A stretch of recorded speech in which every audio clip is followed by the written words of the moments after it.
What is up, Couch Company Podcast? I'm John, and with me as always, Tyler. Hey, John. How's it going, man? It's good. It's a rainy Saturday. We're recording a day later. We are recording a day later, and it is perfect mood for the episode in store for us. Before we get to that part, we're going to always start with our Twitter polls of the week. Oh, we're just jumping straight in. Right into it. How are you? I'm good. Okay. I was thinking about these polls. Yeah, that's why I'm so good. Dude, like go for it. What well, do you got? so this was pretty interesting. I thought we had two pretty good ones here. So on Tuesday, our video game poll had a matchup between two characters, right? Geralt of Rivia and Talion from Shadow of War. So I've been playing Shadow of War. Yeah. And those two seem pretty similar in style and everything like that. I mean, obviously there's a lot of differences, but I was like, man, what if they fought? That would be pretty close, I think. So we have the results of that. So actually on Twitter, it was completely tied. Yeah. But on our research department's poll, it was a landslide for Geralt. Which is interesting because I feel like it's a closer fight, and everyone kind of came to their own conclusions on how, X person would beat the other guy. Which is what you do in this situation. No, I know. I feel like it's interesting that Geralt comes on top. So for me, that's what you said. For me, it's like, all right, well, Talion can literally bring like an army of orcs. Yeah. So the spirit of it was mano a mano. Yeah, so I didn't really consider it like he brings an army. I thought of it as a one-on-one. But my whole argument is like, I mean, Talion's pretty much two people, one of which is like an OP elf. Yeah. Who literally forged the ring that fucked everyone. So I don't know. He's pretty strong. But I guess it comes down to, like, obviously Geralt has a lot of things to deal with, wraiths or things of that nature, right? So how does that affect him? I don't know. I would say to make it a fair fight, you would have to merge the universes. So yeah, right, yeah. So he would have some sort of impact. Yeah, on like that. he's a ghost. So like Geralt can do some damage to like a one-on-one thing. Like a ghost, yeah. Yeah. Right. I don't know. I feel like though if I was looking at your full breadth, so like if Geralt can pop potions, pull out like different special whatever, slay traps, all the witchery stuff. Yeah. I kind of feel like Talion can just be like, all right, I'm just going to bring my orc army. Yeah. And just be like, all right. If Talion is able to bring an orc army, that's what I mean. Like, that's how over. I viewed it, where I'm just like, you take everything that is one character, you take everything that is the other character. Yeah. Now, to be completely fair, if Geralt's like, all right, well, I want to bring my Witcher Brotherhood, go for it. He still loses. Talion's still beats how many orcs you get by the end of that game? Like, not to spoil Witcher 2, but I was watching some Witchers not be the best swordsman in the world. Yeah. For things less than just massive orc stampeding. I don't know. Yeah, I don't know. So I think it'd be pretty close. To me, it's like some of the abilities Talion has are just insanely ridiculous. Like the Elven Rage, like pretty much time slows down to a halt. So that's how fast he's moving. Yeah. Right.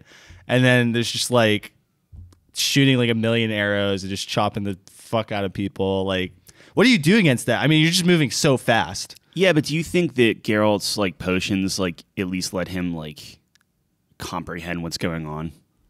I don't know. Like, it's kind of like, oh, there's a potion for that. It's been we got this. It's not a problem. Yeah. Potion belt. Or do you think that he puts up the wards and stuff where like it doesn't matter how fast you're moving, you're not getting through this. Yeah. That's also possible. I like how Geralt's. I don't think Geralt's like swordsmanship is that far superior to Talion's though. Like it's Talion's just cooler. The captain of the Rangers. Yeah. And they're insane. Yep. Like, Aragorn was a ranger. Yeah, till he broke his toe. But he was like... They kicked him out after that. Dude, he's like superhuman. Yeah. I don't know, dude. They're like pretty sick. Yeah, but Geralt's superhuman too. Absolutely, no. That's what I'm saying. Like, of course, Geralt. Everyone's saying that he's the best, but I'm just saying I think it'd be closer than you think. If it's one-on-one, yeah, I mean it's gonna be close, right? Like I feel like at the end of that, because at the end of the day, even if you can deal with Celebrimbor, yeah, Talion himself is a dude Yeah, I don't And- think Talion is an issue. I think it's strictly Celebrimbor. You gotta lock Absolutely, that down. yeah. I'm just saying, if you somehow neutralize him, Celebrimbor, right? Uh-huh. You're putting all your effort into that. You still have a ranger to deal with. Yeah. So it's like, But I feel like if you put Celebrimbor down, Talion dies, right? Because isn't Celebrimbor, and I haven't played the games in a while, but doesn't Celebrimbor just like animate him basically? if we're being like really technical, you can kill Talion as many times as you want, and he just comes back to life. Yeah, that's true. That's true. I don't even know. I don't know. I watched a YouTube video, and the swordsman was basically saying like no one would ever fight like Geralt. Yeah. But then at the end, he's just like, well, it's pretty cool. Yeah, it's like, of course, it yeah. actually It's looks like- pretty sick. Well, dude, it's like fucking Batman in the Arkham games. Like, dude, Sure. nobody would ever fight like this. Yeah. It's ridiculous. I keep but trying it's to awesome. think. What do you remember the fight style that they did in the Nolan films? What do you mean? They came Like up what with it looked like? No, well, it was like a specific fighting style that was like super close quarters. Oh, I'm yeah, I just see. blanking on the name. Oh, But I don't that know. would be kind of a cool like. You know, if they ever do like another Arkham game, do Yeah. something where like there's so many guys ganging up on Batman, Yeah. that the camera like swoops in, Oh, yeah. and then you have to do like either like a quick time event, or you have to do this thing where you're like very very close quarters, just to dismantling everybody. I think that'd be sick. There's If they- nothing if they better could than do quick that. time events.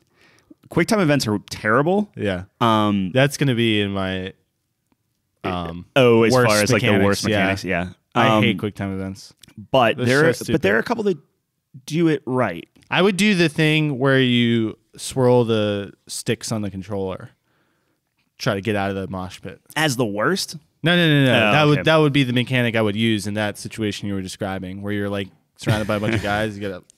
it just Remember it doing just that? keeps smacking them. Yeah, no, Yeah. it breaks your controller. I remember it. Yeah, absolutely, but it was fun. Oh man, It's like a lot that's of the effort. first thing I turn on if there's like an accessibility feature in a game where instead of mashing something, you just press and hold it. Oh my goodness, God, that you gets pushed. Cheater, dude. I don't care. That's so funny. Yeah. Wow. All right, so congratulations, Geralt. I think you Geralt snuck it Is a little bit, but if orcs come for you, dude, the you're orcs are dead. pretty nasty, bro. yeah. Yeah. Can you like? I mean, yeah, we can leave it at that. Yeah, you absolutely. don't beat an orc army. No. I don't care how Yeah, I many guess, witchers you have. Yeah, I think Geralt obviously wins, Mm-hmm. but according to the audience, but I think it'd be closer than the results, because I believe it was like 14-7, all things considered. Yeah, I think it depends on how many of his potions work and how many of his signs work. Right. And if none of that is helping him out, well, you're tough. Like you're toast. I don't know. Absolutely, yeah. So Anyway, I think they have to, like you said, you have to merge the universes. yeah. But then I feel like if you merge the universes, like Talion's power is like diminished. 'Cause I Right. think part of it is like there was just nothing stopping Celebrimbor, right? So if you merge Does it, the now ring suddenly only he's- work on orcs? What if he just fucking grabs Geralt's face and converts Good him? question. I think isn't it? Didn't they say it was like weak-minded or something like That's that? true, I yeah. feel like Geralt's Geralt's pretty maybe, strong-willed. maybe not, maybe not. The Jedi weakest mind of- trick of might wills. not work Yeah. on him. Yeah. So congratulations, Geralt of Rivia. Apparently he's not even from Rivia. Yeah, I don't know. I don't remember. I haven't played those games in so long. It's been years. every time I watch Henry Cavill, I'm Yeah. like, oh, I really need to play those games. Yeah. And then, Well, you played them, right? no, I mean, sure. The third Yeah. one, at least. Yeah, I got to like the entire beginning is like, you seen Yennefer? Oh yeah. I need elderberries and lilacs, blah, blah, blah, blah. And then finally I meet her and she's like, hey, sup? And it's like, I've been searching everywhere for you. And she's like, yeah, okay. Like, okay, well, I'm done. Like, I guess I found you and you just don't care. You cold. I'm missing something. Yeah. Those games are, I don't know. They're really good, obviously. It was like really strange though. It's like the only game I can think of where everyone jumps in on the third one. Like really Yeah. strange. Like Yeah. it blew up on the third game of the series. People keep like saying like, oh, they need to remaster 1 and 2. And it's like, really? Like, you would rather remaster 1 and 2 than not, and like, I guess not even remaster, but like remake 1 and 2 Yeah. versus Witcher 4. Like, that's silly.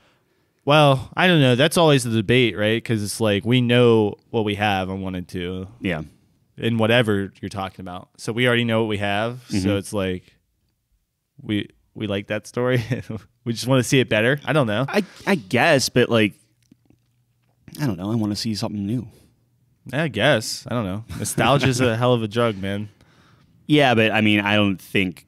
I'm sure different people. So that's the other half of the coin is people that liked those games are like, no, we're good. Like this is our game. We liked it before The Witcher was cool. You stay away. You know what I mean? In that so specific example, yeah. You're absolutely right. All these people coming in let here, them have their thing, which is stupid. Like, wouldn't you want it to be more popular? I don't know. Really? Because so you're one of those people who are like, oh, this is mine. Yeah, like that's so gross. If I it is like I fully admit At that. least you understand. But it's like if I liked something before everyone else liked it, then I don't know. It's this ownership feel of like just like, oh well, you know, it's like, okay, so we talk about our friend Jeff who did like bonsais and stuff. Yeah. Like deep down, it's just like, oh guys, look at this bonsai. And Jeff's a nice guy, and he was super excited when we all were like, we're gonna just randomly do bonsai trees. I don't know. That's so funny, by the way. Deep down though, it's got to be like, yeah, no, this was my idea. Like, this is my thing. Like, I don't know. No, I totally understand that. I feel like everyone feels that way to a certain extent, but then you realize like this is stupid. I should be enjoying the new people that are coming into this. If you're mature and undamaged. So okay, take Sea of Thieves, right? Yeah. It's one of those like. Well, you guys have been wanting me to play. No. So I'm looking at it more from like if my nephew's playing, right, or something, oh, okay, and like gotcha. his friends are playing, and for them to. That would be like and I'm not saying they do this, but it would be like the equivalent of like his friends are just like, hey, this is what you have to do to do good in the game or something.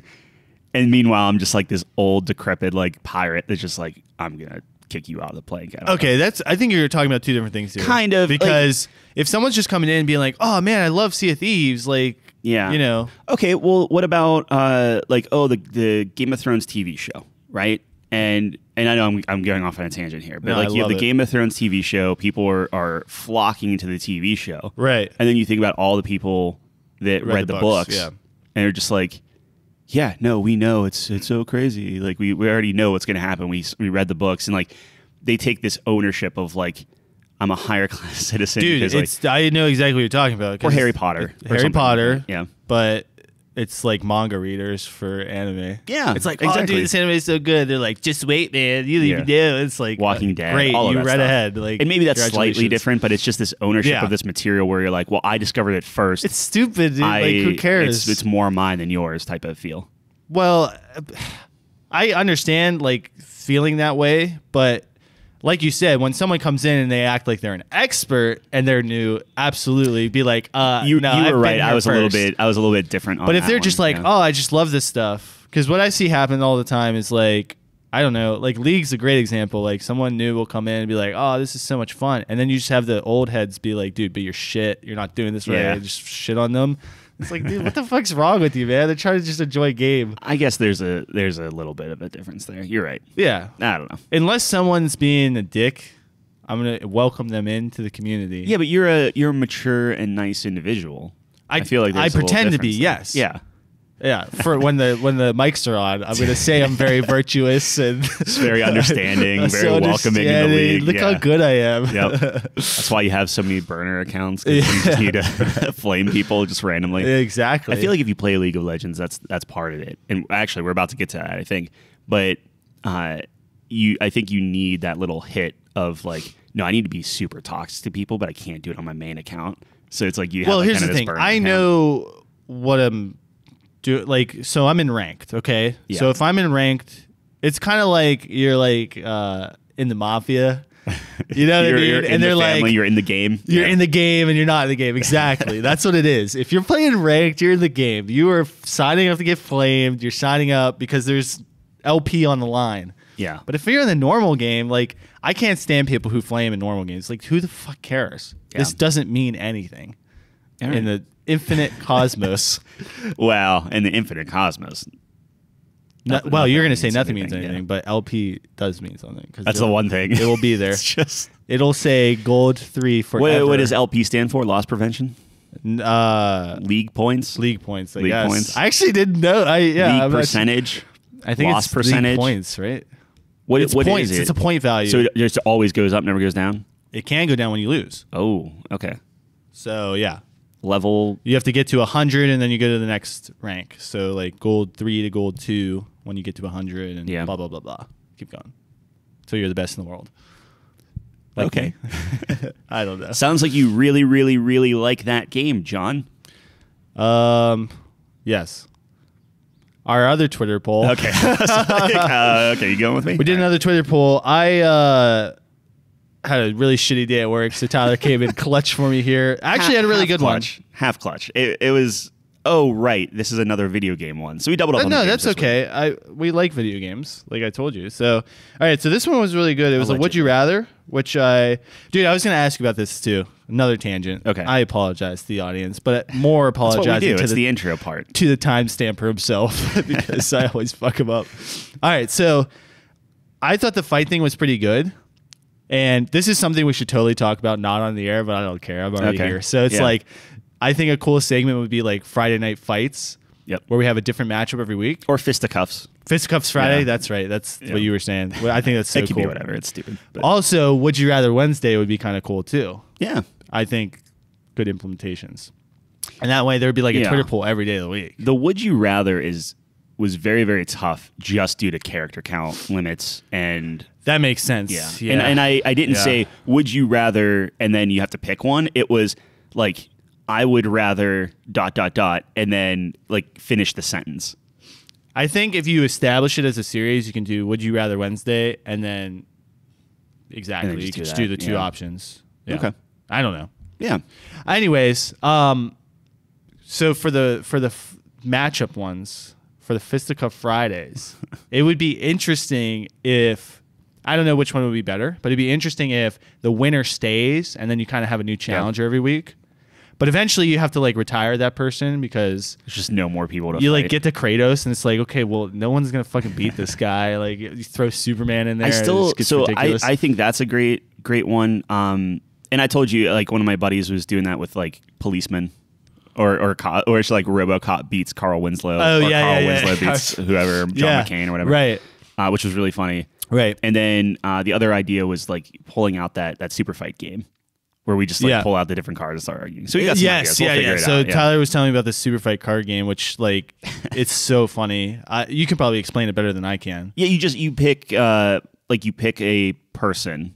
Right. And it could be like many things. So it could be like, oh, here's a Girl Scout versus a boy band. Right. And you argue your case on who would win in a fight. Yep. I guess we'll say to the death. We'll make it of course. High stakes. Stakes are high. But then you draw another card of like, oh, the Girl Scout has like a machine gun or something. And like the boy bands haven't slept in like a week or pluses something. And minuses. Yeah. And it'd be interesting to see how that goes. No, I think that's cool. So stay tuned. Yeah. That might be like a cool guest segment or something. I think that's a fun one. All right. So anyways, our second poll of the week was a Would You Rather, and it was for the rest of your life, would you rather play only your favorite game or only mediocre games? There was also clarification in the comments that it's mediocre to your standards. Yeah. So not necessarily societal standards. And so here's the thing. I would say to your heart, like, because I know Calvin brought up League of Legends. That's why I was mentioning the League of Legends thing. He's like, I don't know if it's my favorite game or like just a mediocre game. I think like in your heart of hearts, if you're playing this game for 1,000 hours plus or whatever he's you at, thoroughly enjoy the game. Yeah. Not enjoy the game, but you think of it as more than mediocre at least. Yeah, well, like that's the thing. It's like the spirit of the question was, would you rather have one game that you can only play, but you know that like you love this game? Like you regardless of like mediocre or whatever, like you absolutely love this game. This is your favorite game of all time. Yeah. Whether you consciously know what that game is or not, this is it. And then the other one is you will never play another masterpiece again. Right. So clearly this question was made by a person who hates video games. Yeah, this is rough. But I thought it was an interesting thing. It's like, would you want to play your favorite game into the ground where you eventually will get sick of your favorite game, if that's possible? Right. Or would you like crave the variety? Because here's the thing, and this is the other thing that I thought of whenever Calvin posted that question. It's so like, let's say you are playing mediocre games. So let's say it's like 5, 6, whatever, you know? Yeah. and you're playing it, and you're just like, oh, this isn't great. This isn't great. This isn't great. You go through 5 years. Yeah. Eventually, when you really think about it, eventually your perception of what a mediocre game is going to change. So now those 5s suddenly turn into 10s, because if you can only play the lower half of the spectrum, right, you're going to start shifting. So in my mind, it's like, oh, those 5s that you thought were mediocre, but suddenly you're like, well, this sucks, but this is the best I can play. Right. Guess what?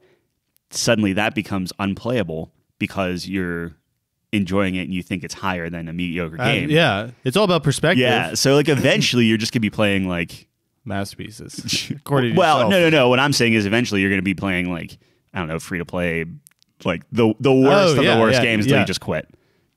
At the end of the day, I just want everyone to stop playing video games. Go outside. Yeah, that is. I don't know. Video games are terrible. Jeez. A lot to unpack there. Anyways, this one was tied. So. Yeah, which I thought was actually tough, super interesting. Yeah, it's a tough question to answer. What about you? What do you? I don't know, dude. Like, I'm trying to think of like what my favorite game of all time is, because if it's like a single player game, that would suck. Well, no, I mean, so League of Legends, you could argue, is like. Yeah, I could play if it's League. I could play just League for the rest of my life. Well, that's what I mean. Be fine. So like you're good. For me, because a game of League is different every time, right? And you can always get better, this and that. So it has to be that. But it would suck. But for me, like I don't know what I could do at that point. Yeah, because eventually, what about like Diablo? Well, that was my first thought, but like Diablo's on its way out, man. Like that's the sad part about it is like League is this like ever evolving thing. Yeah. Where with Diablo 3 eventually will stop getting support. Like they've already kind of reset. Like they're just like recycling seasons and different things like that. They're doing some stuff which is cool, but like eventually Diablo is going to be gone. Right. And then what do? You give up. I guess. Exactly. So like, and the thing is, it has to be your favorite game at the point of the question. So in my mind, it's like, well, I don't know, like maybe Star Citizen will eventually come out or something like that. But like, you can't say that. Like, you can't pick that. Like, what do you do? Like Civ, and that works for X amount of time until eventually, like, it's just kaput. Like, the only thing that could screw you up is if like League of Legends 2 comes out or something, and everyone just abandons the first game, and then you're stuck with nothing. Be rough. Right? That'd be very rough. I don't think that would happen, and that's like the whole like games either. as a service type mentality. So you would choose mediocre games? I think me personally, I would have to, because I don't think I like a game. Like, I don't have that favorite game where I'm like, I could play this for the rest of my life, and not in the back of my mind be like, this is going to become obsolete within 10 years. Yeah. I don't know. Yeah. No, that's a rough one. Yeah.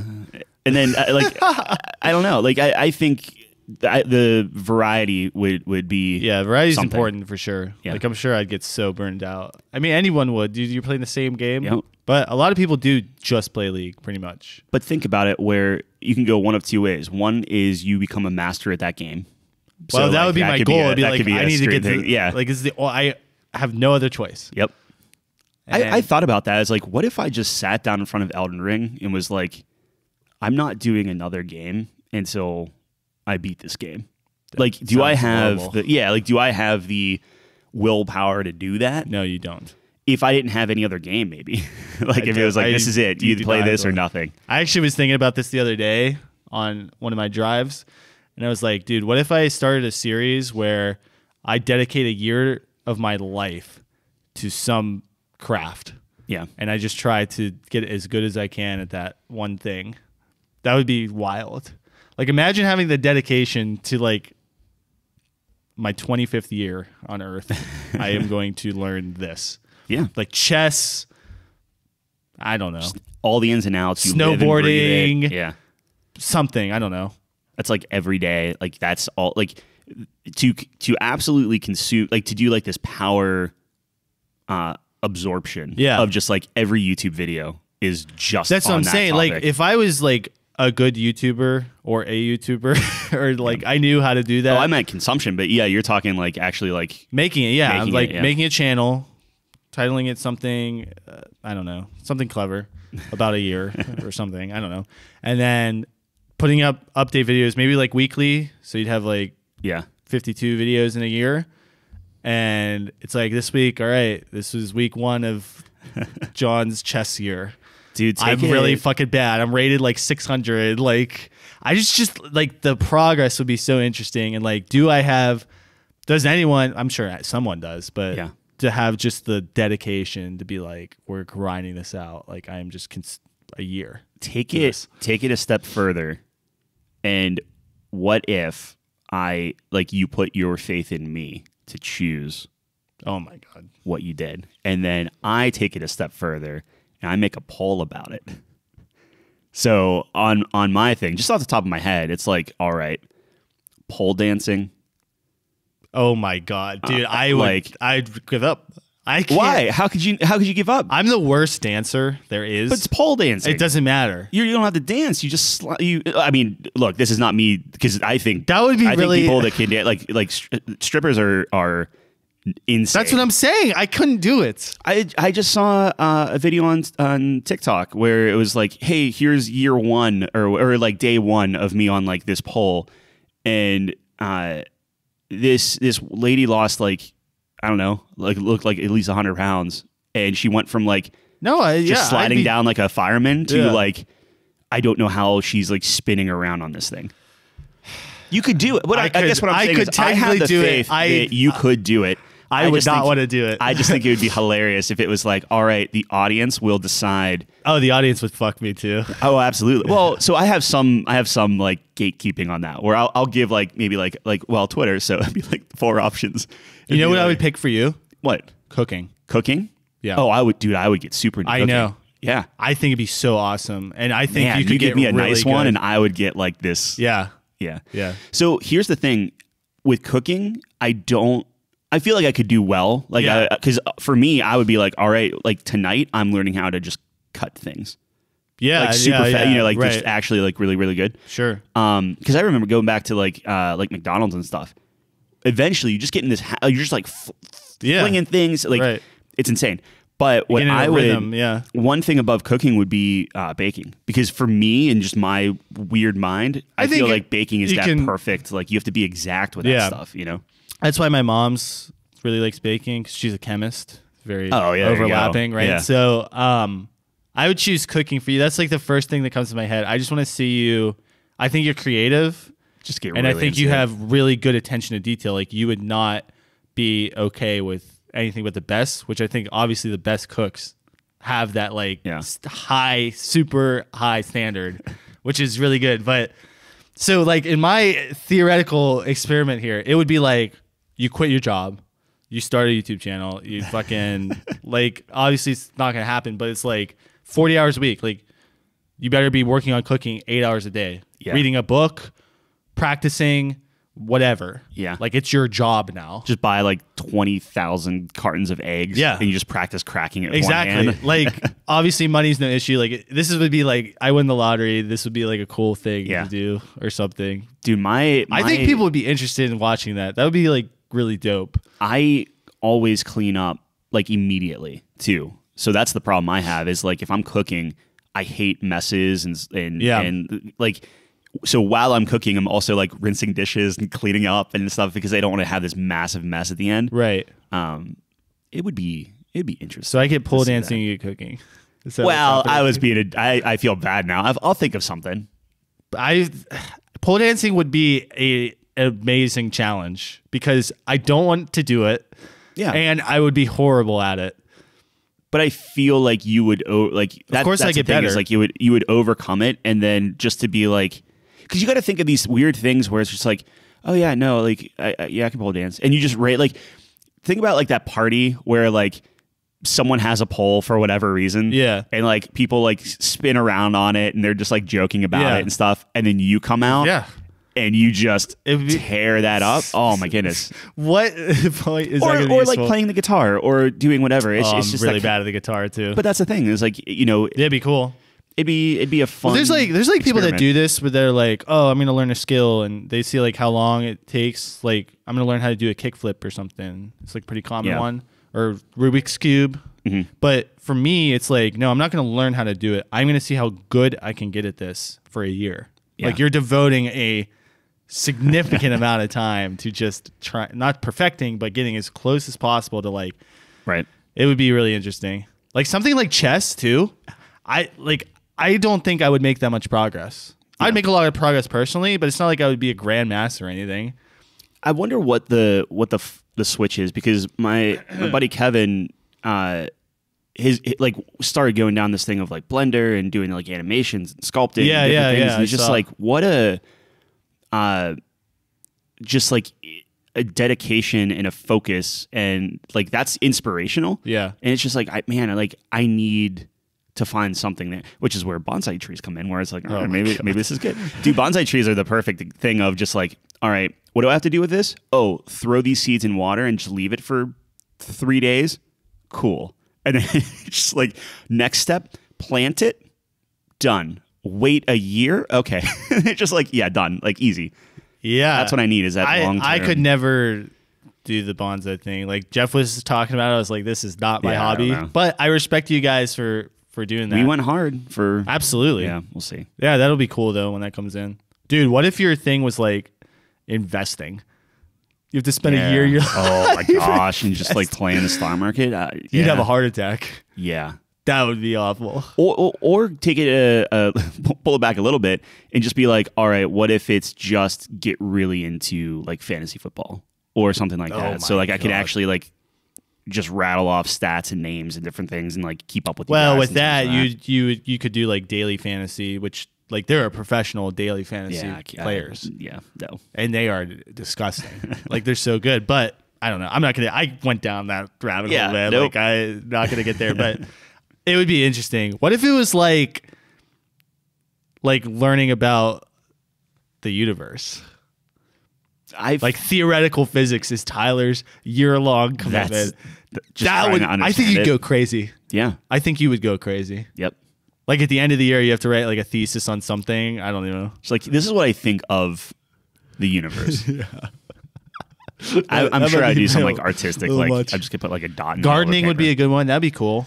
Gardening would be cool. Yeah. Yeah. Wow. I feel like gardening though, I would do like I would want to grow like food and stuff, which then gives back to, because like really, if I'm getting super into the cooking, like I think cooking is like that's the thing. It branches off into so many different aspects. Yeah, that'd be so cool. Yeah. Oh, all right. Anyways, I got way off track there. I thought that was an interesting thought experiment. I don't know what I'm going to do with the timestamps, but that was John's thought experiment of the that's week. good. That would be wild. Can you imagine having the balls just quit your job? I mean, I dreamt about it last week. I don't know. I am going to be a cook. I was looking at another computer. Were you really? Yeah. What are you looking at? Corsair Game 1 i300. That's like that small one. $5,000. Yeah. That's so. But here's the thing, and this is what I was telling Chelsea. It's justification time. As I was trying. Well, it's like on sale right now. I think it's like $1,000 off. So that's a big deal. Oh, 4K though? Yeah. Oh, nice. I would pull the trigger on that. And I could sell my graphics card and do whatever. But like this is like, like if you buy a gaming PC, it's like 16 gigs of DDR4 RAM, right? Like that's just like standard. Yep. Cool. This thing has 64 gigs of DDR5 RAM. So like when I'm talking about like future-proofing stuff, like that's it. The only thing that gives me pause is the 3080 Ti. Still a fantastic card, right? But it's going to like a new one's going to be out within a year, 2 years, whatever. Stuff like that. So I don't know. Yeah, but you're never going to get a computer if that's how you view it. Right. I mean, like I got my 3080 and then the 3080 Ti came out months later and I was like, it's like a 12-core processor. Like it's all water cooled. Yeah. That's awesome though. And and it's all it's a tiny little like trash can looking thing. That's amazing to me. That it's that small. Yep. That's the wild. only thing I would do to it, because like I was watching some reviews and stuff, and it was like, hey, maybe swap out the fan. Yeah, that's what they were saying about my Alienware too. They come with like pretty shitty fans. It's not shitty, so much, but small. They throttle them and they don't, because they're looking at it like, oh, this has to be quiet. It's like, yes, but like I have headphones on, and if I just make it a little bit noisier, it drops my temperature by like 10 or 15 degrees. Alienware does that too, where they throttle the fan speed like 30 to 40. Yeah, so bizarre. It's the same exact thing, and it's already gets pretty loud, but I don't care. I'd much rather my machine be generally cool. speaking. Yeah, like I mean, and to be honest though, a lot of the games I play, like they never revs up the fans to begin with. Yeah, that's true. I don't know. Anyways, What's going on? What else we got on the docket? so I've been trying to complete my list of games I need to play. Currently playing Shadow of War, making good progress on that. Yep. But Vampire Survivors was my Force that down your throat. 1A game. So I don't know if I talked about this before, but essentially what I'm doing is I have like a big game I'm playing and then like a side game I'm playing as like a break from the big game. Yeah. So 2 games at a time. So Vampire Survivor was my side game, which is I guess it's in early access right now on technically. Yeah, it's a web game that then they brought out on Steam. I think the Steam version has a little bit more features and is getting updated more than the web game. Right. But yeah, it's in early access currently. So I did buy it on Steam because it was like $2 or something. Yeah. Like $3. And it's pretty much just like a, how would you classify it? It's not a side scroller, but it's like a. I would say it's a reverse bullet hell. That's what I've heard getting thrown around. Sure. Yeah. That kind of makes sense. But you're the bullet generator. I don't know. That's true. Yeah, so these hordes of like creatures come at you and you upgrade your stuff. Tyler actually has a really good video explaining all this on our YouTube, so check that out. Yeah. Where his frames just it's terrible visual quality. The first half of it's very good though. Yeah. So anyways, yeah, you kind of like upgrade your character and you get all these XP points and just continue to get stronger until you can't see anything on the screen and everything's just dying in one shot. It's one of those games where it's a 30-minute run and it's a very concise 30 minutes. So the whole point of the game is to have you go through this level and you stay alive for 30 minutes. That's your entire goal. Is there not a concise 30 minutes? Well, so like it's not like, oh, these runs can take up to 30 minutes. So like if you play like Dead Cells, it's like, oh, your first run's going to take you like a half hour, but it can continue on. What I'm saying is like this level, as soon as the timer hits 30 minutes, done. Death comes, kills you, your run's done. Can you beat death? I don't think you can, at least not right now, dude. Damn. Like I got to like 33 minutes. I think. Wow. And that was purely because I had like there was like a freeze ray. You got freezing death. Yeah. But the thing is, death is not a singular thing. So I would freeze them and then just run. Yeah. And then there's like 2 more that come at you. Oh my God. So by the end of it was like 5 different like Grim Reapers trying to kill you. Wow. Anyway. That's wild. But you have 12 spots. You can pick up 12 items.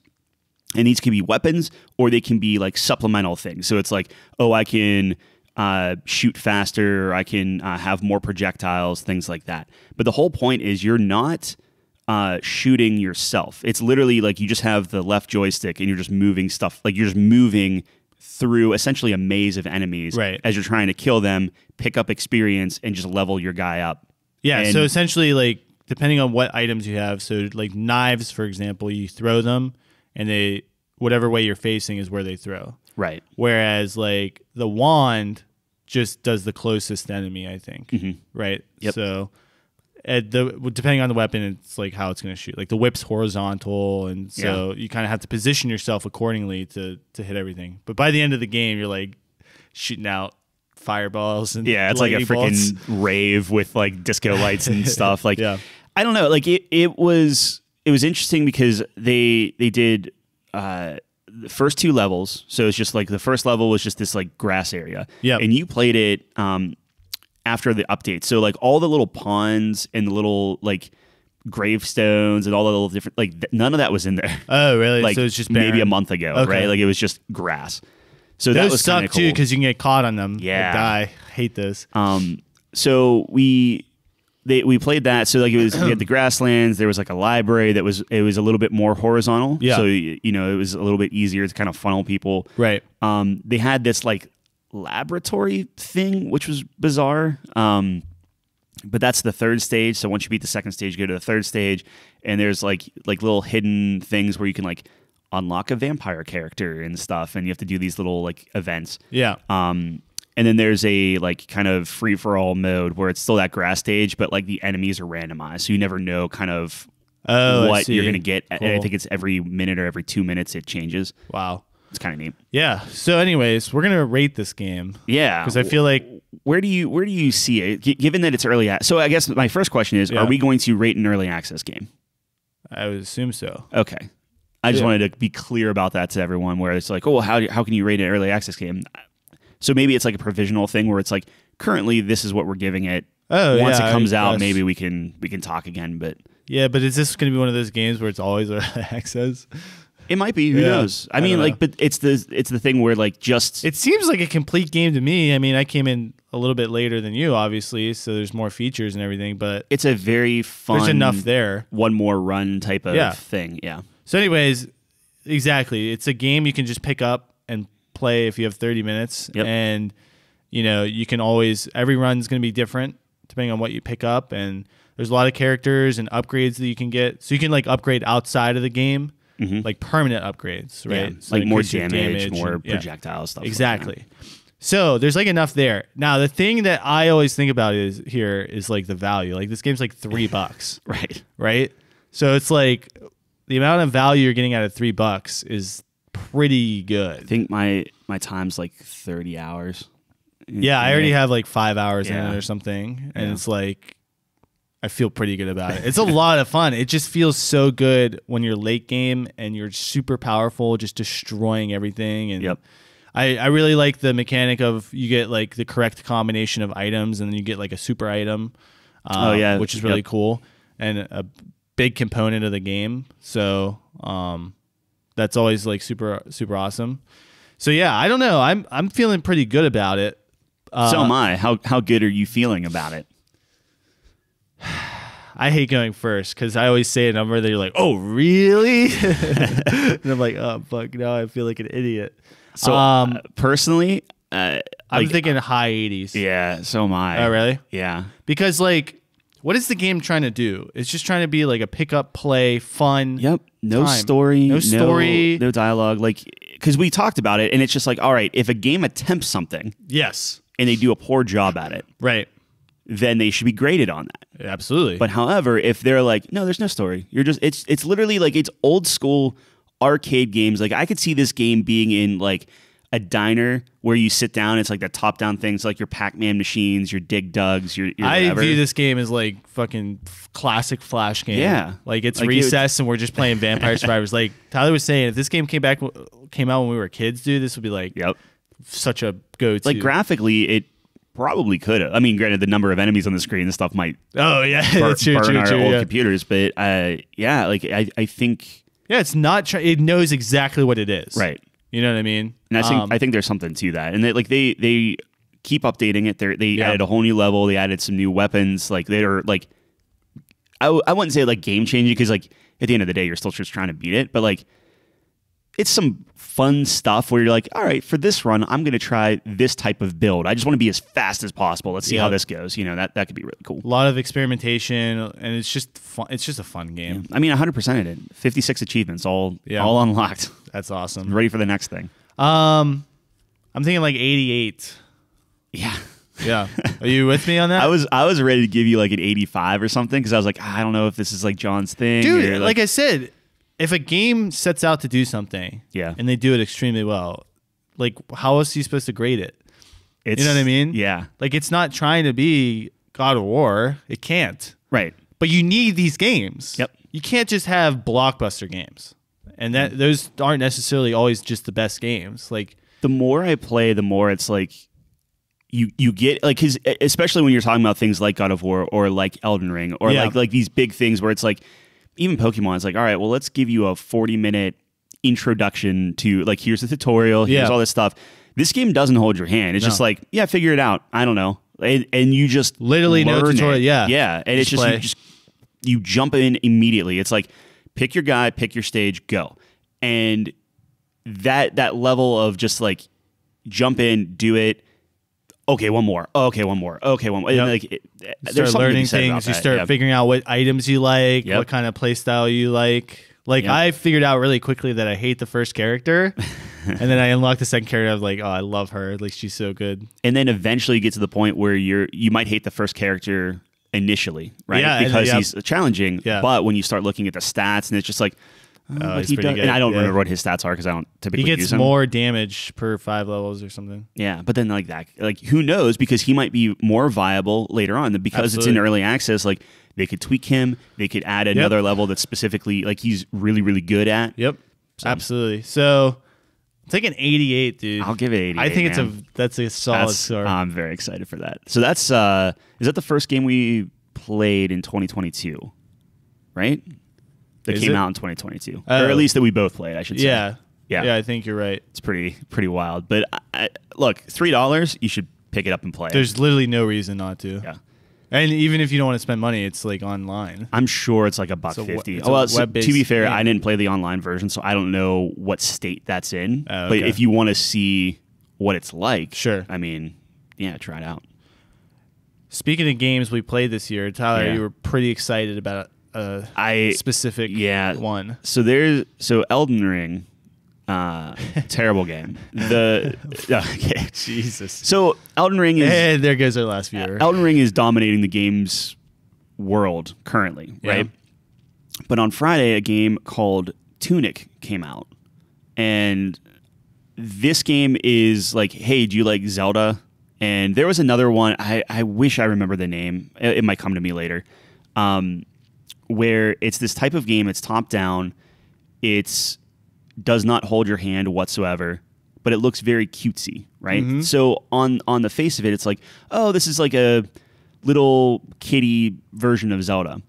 But very quickly you start to realize like, oh no, these guys played Souls games. So you have your bonfires that reset all the enemies and heal you. You have your health flasks. You have that enemy health bar that pops up whenever it's like a boss. Yeah. You have to like chisel the boss away. Right.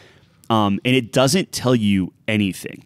And there's no like intro, so to speak. Like you wake up on a like the beauty of this game is you launch this game. It takes like 2 seconds to launch. You hit continue or new game or whatever, and your cute little fox wakes up on a beach with just nothing. You can dive, and then eventually you find a stick and you beat people with the stick, and then you realize, oh, I can't like do anything with like there's mushrooms blocking your path. Yeah. And eventually you find a sword, and now suddenly you can cut down all the mushrooms and everything. Right. And it's this progression of technically you can get to the first boss without ever finding the sword, I believe. So at that point, it's like, oh, you can find these little hidden paths if you explore enough and just circumvent everything, which is it's a weird thing. The best thing about this game so far, and I'm trying not to like spoil things, so that's why I'm talking slow and trying to the best thing about this game so far is you find these little like white gems or crystals throughout the land, and you pick it up, and none of it's in English, by the way. So like a little dialogue box might pop up, Yeah. and it's just some weird script with like a question mark, and you have to pick like yes or no. You always pick yes because you want to pick it up, Yeah. and you learn this, but it gives you a page of like an old school like Nintendo instruction manual. Okay. And they're random page, like not random pages, but like it's a specific page. So if you go to this area, you will always pick up like page 12 of this book, and eventually, it will like it's the instruction manual to the game. So that's how you learn how to play the game. So instead of like a tutorial, it's like using like arrows and little things of like, oh hey, here's a list of all of the items you can get in the game. Right. And it's just gibberish, but then you might see like it just says like HP. And you're like, okay, so I know this does something to my health to pick it up. Yeah. And I'm not doing it justice explaining it. It's a wild way of Like the collectibles are the tutorial / hints. It's like you're like going through the manual trying to piece together like what the heck am I supposed to do. So for instance, and again, spoilers, so maybe fast forward like 20 seconds if you don't want this, but I got these coins and I'm just like, what do I do with these coins? What do I do with these coins? Like 2 hours later, I get a page in my book that's like, oh, hey, throw them in a well and you get something.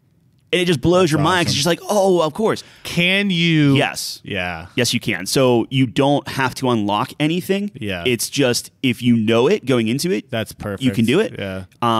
That's awesome. So it rewards you for finding the pages, obviously, but also just trying things. Absolutely. Like, oh, hey, wells. Like, everything's coins and wells. technically unlocked. Now, granted, there are some gated things where it's like, okay, you can't go up this path because mushrooms are blocking it, and you have to have a sword to break the mushrooms to then get through it. But I'm saying, like, you don't have to find the page. Right. Which is awesome. Yeah, so if I did like a new game, I would know all that stuff. Or if you started playing, I could give you like a hint, like, oh, hey, maybe check behind that little... Another awesome thing, which you know I love, every freaking waterfall something's there. Yeah. Either it's a shortcut, or there's a chest behind there, or a collectible or something. Is that in your best game mechanics? I don't know if it's a mechanic, but it's something that, like, if I were to ever make a video game, like it has to have that stuff in it. Tropes. Yeah, it's so good. Your favorite like, game trope? There are plenty of times where I'll go past like an area like 5 or 6 times, right? Just because, like, again, it's a tough game. So like, yeah, you have to dodge and parry, and it's all the normal Elden Ring, mechanics, Souls, BS type of thing. And it's if you get caught with your pants down, you get boned, and then you have to go all the way back. It's not as brutally punishing, where it's not like you lose all your gold. Yeah, you lose like 20 or something. Okay, but like then your spirit stays there, and you have to go back and get it. And stuff. Gotcha. You know, it is what it is. Yep. But I've just been having such a blast with it, and like even in times when I'm like, man, I don't know what to do. Like, I'm not powerful enough, or I can't do this like area. And I'm like, all right, I guess I'll go over here because I haven't been here in a while. And then just something clicks, and you're just like, oh, I found a new page in my manual that's like, oh, did you ever maybe try this? And you do it, and it like completely unlocks a whole new area, and you just go in there for like an hour as you're exploring and stuff like that. It's just such a well-crafted, clever way of going about doing that, and it's so cool. It's definitely on. I already put it on like the list of games where I'm like, okay, you have to play this at some point this year, just to see if you connect with it. Yeah. But yeah, it's awesome. I think the couple of things where it's like, it does have a parry mechanic, but you have to be like, you swing your sword or you swing your shield. Yeah. So like if there's an enemy swinging at you, you have to time it with the enemy to block it. That's way tougher than just, you know how like games are like, oh, block at the last second and you parry automatically. Yeah. This one doesn't do that. You actually have to like time it. Oh, wow. So it's a little challenging right. in that regard, but it's so good. Seems like a unique kind of experience. Yeah, it's like Zelda meets Souls meets. There was blanking on it, but there was another game that was like this, where it doesn't tell you anything. It's just like little runes and stuff, and you just eventually kind of pick it up. Yeah, I'll think of it eventually. Yeah, that is an interesting kind of concept where it just throws you in. You're like, there you are. And I legitimately like before you leave today, like I want you to see the aesthetic of it. Do you like the visuals are good and it's great. The lighting's fantastic. The environments, like you have your overworld, which is pretty samey, but like each area you go into is pretty different. The cool thing is like whenever you pick up a page on a manual, like sometimes there'll be like handwritten notes. So it'll say it like you'll see like a little circle, and then eventually you learn like, oh, little like in this particular thing, every like little squiggly line is like a trap. And every circle is like a chest and stuff like that. So there's patterns. And, it's so cool because it telegraphs a lot of that stuff. It's just you don't notice it or you don't understand it. Like I've gone through plenty of areas like a million times, like I was saying, but then you go through like this little like cave or something, and then you pop out on the other side and you're like, I had no idea that was a door there. Right. But then you have to memorize it because it's not going to be like, oh, there's a door here and like an arrow or anything. So it's just like, oh, I know if I go behind this waterfall and just press right for 3 seconds, eventually you'll make it to the other side. Yeah. You got to either write that down or keep that in the back of your mind. Like, it's so neat. Dang, dude. That's pretty wild. Yeah. And it's just super cutesy. It's super good lighting and everything. Yeah. Interesting. I wonder where that's going to go to. Like, you're just going to learn more and more about it. And I wonder if there's like some sort of... I think the overarching thing, because again, like the story is very, you're a fox. At the very beginning, it's like, it seems like your mother's trapped in a void. And it's like, I got to free my mom. Okay. And that's it. It seems pretty standard. Yeah. I wonder if it's like, I don't know, there's more to that, or if it's literally just about I'm excited. I don't know. It's getting there. It's not so much puzzles. I have yet to see a lot of like, oh, pick up this. Like, you can't really pick anything up. At least I can't yet. Right. But it's not like, oh, move this like box to this to unlock a new thing. It's very, I don't know, like, I don't even know the best way of saying it, like kill all the enemies and then like try to find your new route or something. Yeah. It's just, it's. I do have to see it. I got to see how it plays. I just want you to see the manual and how it's done. It might. That's your favorite mechanic, like your favorite part of the game? Honestly, kind of. Yeah. I love the game. Don't get me wrong. The gameplay is very, very good. Of course. But like that was such a cool thing that makes me want to like name another game where you're like, oh, I want to read the instruction manual. Right. Yeah. Or like the help tips or anything. Right. Like it's That's such a very clever way. of, it's so good. I bet you other games will steal that for sure. Of course. Yeah. Yeah. Yeah. I've never seen a game do that before. Like a collectible. There probably might be, but yeah, and like collectible is even a strong word because it's like oh, you have 1 out of 6 or something like that. Yeah, it's true. But you get a bunch of items that you don't know what to do. Very Souls-like, right? Yeah. And eventually you'll find a page that kind of hints to what it is. I just unlocked magic, like 4 hours in, 5 hours in, or something, where I have like a magic wand now. That's cool. Yeah. Yeah. Well, I'm glad you like that. The best part of the game is that it's on Xbox Game Pass. It is on Xbox Game Pass. I think or PC Game Pass. Sorry, I forget well, it's on both for sure. Well, isn't it? Yeah. I think they originally said that it wasn't going to be on there, and they're like, really? "Oh no, this is not going to be on Xbox Game Pass." And then there's a meme going around where like you just see Microsoft. And it's like a stock image of somebody like lifting a suitcase full of like hundreds of thousands of dollars. Yeah. It's like, all right, it's on Game Pass. All right, it's on Game Pass. That's so funny. It wasn't Microsoft Studios that made it. Or No, anything, right? Yeah. Okay. Gotcha. Yeah. Wow. Very passionate. Sorry, going on a tangent there. But it was. I'm very few games I wake up thinking about it, and this morning I was like, I just kind of want to play this game. Yeah, I'm like, I want to immediately jump into this. It's awesome because I'm always sitting in front of my computer like. There's just so many games, nothing like it's like so many channels, like there's nothing to watch, nothing to play, whatever. And this one is like, nope, I'm playing this. Dude, we're so excited. spoiled. I always think about when I was a little kid, it was like, all right, am I playing Spyro the Dragon today or going outside? Like, you know what I mean? Yeah. Like, oh man, I miss those days. Like we cherished our games. It's like we did not have a lot, and you like buy the disc and like it's valid. But it's blessing and a curse, right? We can buy everything at the touch of a button, and we can have all the games we ever want. And we're adults now, so we can afford them. We can buy them ourselves. But now it's like we're more apathetic towards them than. Like, imagine if you were a kid, you had all these games. You'd be like, "Oh my god, it's the best thing ever." I don't know. It's really strange. It's a very, very strange. I guess the grass is always greener. I wonder if there's like the parents out there who are kind of in that same mindset where it's like, okay, we have Game Pass, but like. You have to beat this game before I unlock the parental controls for you to buy another or like download another game. Right. So it's like, show me that you played this. And like, because like, what parent wants the kid to play more games? Well, not more games, but it's like, it's this mentality of like, start what you finish or like finish what you start. So it's like, go through it and, oh, this is hard. And this is 100% me where it's like, oh, Elden Ring, it's too hard.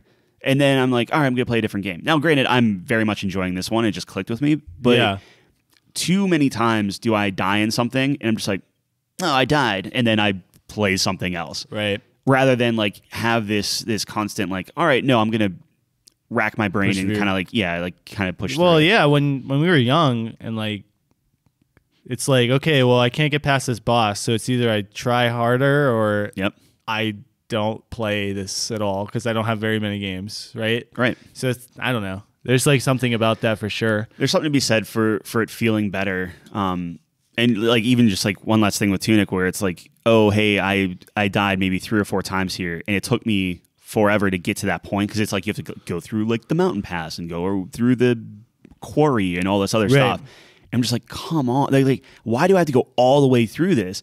And then eventually it's like, oh, because I didn't learn something previously and I'm technically a little bit farther than where I should be.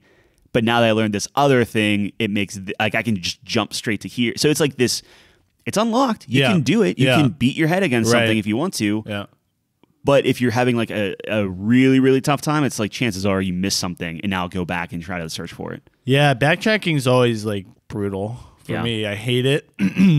But in a certain light, like you're talking about, it's interesting. It's like, well, technically you just missed something. This game, I was talking to you about exploration. I love the exploration in this. Right.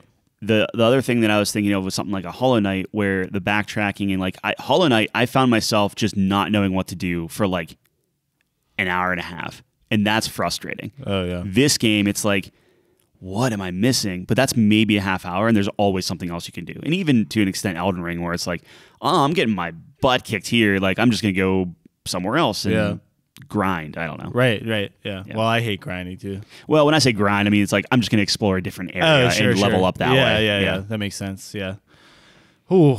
Anyway, yeah, that's Tunic. Tunic's very good. Tunic is amazing. I've never played it. I will show it to you. I'm excited to see it. Yeah. I'm always excited to see Passionate Tyler come out. I mean, I hope it sticks the landing, stays strong. Like I think the reviews are pretty favorable overall. But when we talk about a game like, hey, here's everything the game's trying to do. Yeah, I'm like, this is very like everything that it's trying to do so far. I think it's done masterfully. Really well. Wow. Hey man. Like. Is it an indie game or is it like a? Yeah. I would have to look at the like how big the studio is. Whatever constitutes an indie game. Yeah, I don't know what classifies. Production wise, man, it's like it's really nice. Visually. I would say it's on par with something like a Zelda or something like that. Like the lighting and the style is excellent. Perfect. Yeah. Yeah. Hey, that's awesome. Yeah. All right. What do we have next on the docket today, Tyler? I don't know. Top 5. Is that top 5? Is that where we're at? Let's just talk about top 5. Yeah. So this is going to be a fun one in this dreary, rainy day. On a dreary, rainy day. So Tyler and I were talking. We actually created like a list of top 5s we want to do. Yeah. And I was thinking about this one the other day. So we did a top 5. It was like our second one ever, where we did the best sidekick, and this was across any medium. Yep. So it could be games, movies, TV shows, books, paintings. Yeah. Short stories, long stories, dreams. And I had a lot of fun with that one because there's something interesting about comparing characters that normally like aren't related. They have at all. no business being right. compared. Exactly. Yeah. So I think there's something fun about that. Now, I never wanted it to be like too much. Like every one of our lists is like everything. I think there's definitely a place for like, okay, this is just video game characters or just whatever, right? Separating it out. But it's been a while, and I wanted to do another big list with anything I can think of. So this one is going to be top 5 tragic characters. Fictional. Tragic, fictional characters. Yeah. But it could be from anything. Yeah. Now, I think we were out to dinner, and Fox and the Hound was on, and Nathan was explaining to me, like, how shitty this movie is. Not shitty as in poor quality, but like shitty as in like it's fucked up. Yeah. And I was like, man, I wonder who's like the most tragic. Because in Fox and the Hound, I never seen Fox and the Hound, by the way. But Either apparently like they grow up and they're friends, and then he gets kicked out, the fox, and then the hound like hunts him down later because they grow up and he's like a bloodhound. Yeah, that's. And I'm like, what the fuck is going on? I kept taking glances at the screen, and like there are foxes in a little like burrow. And then they like throw fire in there, and like smoke them out. I'm like, what is this movie? I was like, oh my god, man, that's crazy. So I was like, man, I wonder who the most tragic character is. So we are going to attempt to create the Couch Company's top 5 tragic. We're not going to get everyone. Like this, full disclosure, it's going to be things that like only we've seen.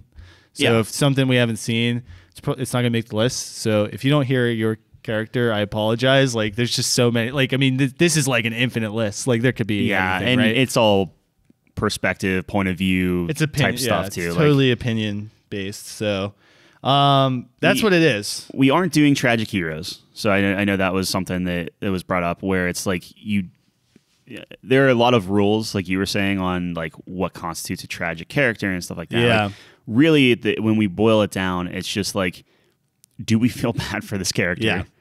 And is it something where it's just like, it's like a personality flaw, or something where it's just like they can't catch a break and it's just...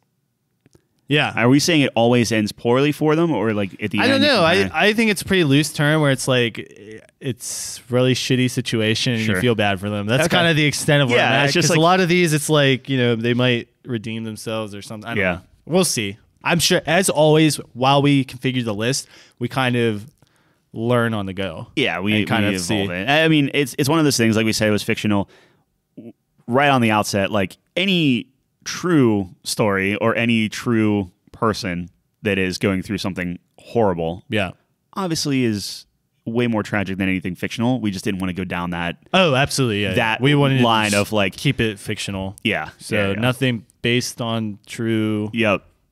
Just So kinda, in no way are we saying that. I mean, to start it off, like Anakin Skywalker is more of a tragic person than like someone who went through horrible things in real life. like World War II stuff. Exactly. Yeah. So Exactly. definitely. Okay. Although, is anything from Saving Private Ryan on your list? No. Okay. No. That's still, I consider that real. Based on real, yeah. Exactly. Yep.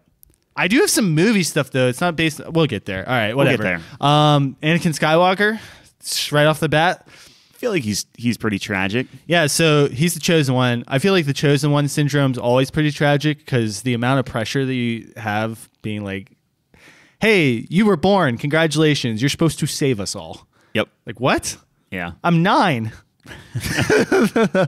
Or however old he was. So, yeah, that's pretty rough. His mom dies to the sand people. Then he murders All like the sand people. women, children, dudes. Yeah. Like he goes pretty dark. Yeah, so he's basically used as a tool. Yep. And because he's the most powerful or whatever, and then he like slaughters all these people, and then he's got to like live with that. Yeah. And it's pretty rough. And then obviously he's got to fight his best friend / father figure, kind of. Yeah, he thinks his love of his life died. Like just so much. Oh yeah, and wrong. then the Emperor's like, yeah, I can save her. Right. And he's like, fuck. He's got a pretty rough go of it. I think the cartoon is the thing that sorry, hold on. I don't know why I'm trying to This is have more now coffee, baby. 3 Thank you. No so thanks. much. This is 3 episodes in a row now that Where Chelsea is handing someone a drink. I was trying to be like sly about it and talk about it, and then just like kind of like, but then I felt like a jerk being like, "Yo, Chelsea? give me more coffee." All right, so I think including like the Clone Wars. So I know it's like 2 different, like one's a movie, one's TV show, but it's still the same character of him. Yeah. in like books and things like that. Because like in my mind, I'm still incorporating all of the Darth Vader that I have in like the extended universe of books and things. Yeah, I think it's pretty tragic. Tragic guy. Overall. Yeah, it's pretty. Even rough. if redeemed in the end, it's still. He's got to live with that. He's literally shit. murdering kids, multiple occasions, different sets of kids. Like, can we think about that for a second? Because it really didn't dawn on me until just now. Where it's like you're murdering Tusken Raider kids, you're murdering Jedi kids. Like you're a They bad blew up dude. a planet. Yeah. Like That's true. I did. I don't know. That's really rough. Yeah, it's kind of a dick when he you really is think about it. Kind of a dick. All right. Well, would you put it on the maybes though? we'll put it. Yeah, sure. We'll put it on the maybe. maybes. All right. Was that your first one? Or was that my first one? I'll take credit for that. Go All ahead. right. Clementine from The Walking Dead. Clementine from The Walking Dead. I wish I finished that game. Oh my god, are you serious? Yeah, because I know everyone's always so. All right, so at least in the first part, I never played. I know there's like a lot of parts, but the first one, like you play as Lee, I think his name is. Yeah. The black guy. Yep. And he's pretty tragic too, but I think it's worse for her because like I'm pretty sure like her babysitter turned into a zombie and then she's like running away and then Lee like runs into her. Yeah. Takes care of her and all the shit that happens throughout that game. The people you meet, they die. Everyone's turning. But she always has this one guy who's just looking out for her, the only person who can trust. And then you get to the end of the game and you either have to shoot him in the face or watch him turn into a zombie. Yep. The fuck? I mean, everyone you know is dead. Right. Everyone you care about is gone. Yep. And now you found this one bright spot in this horrish hellscape. And now you have to like just like literally kill them or watch them become inhuman. Right. And you're scarred. And you're like fucking 8, by the way. So do you think not that we can't have multiple like zombie-esque things, but like so if you're taking her, you're taking someone like Ellie from Last of Us. I think Joel's more tragic because Joel like loses his daughter, obviously. Yeah. And then gets another daughter.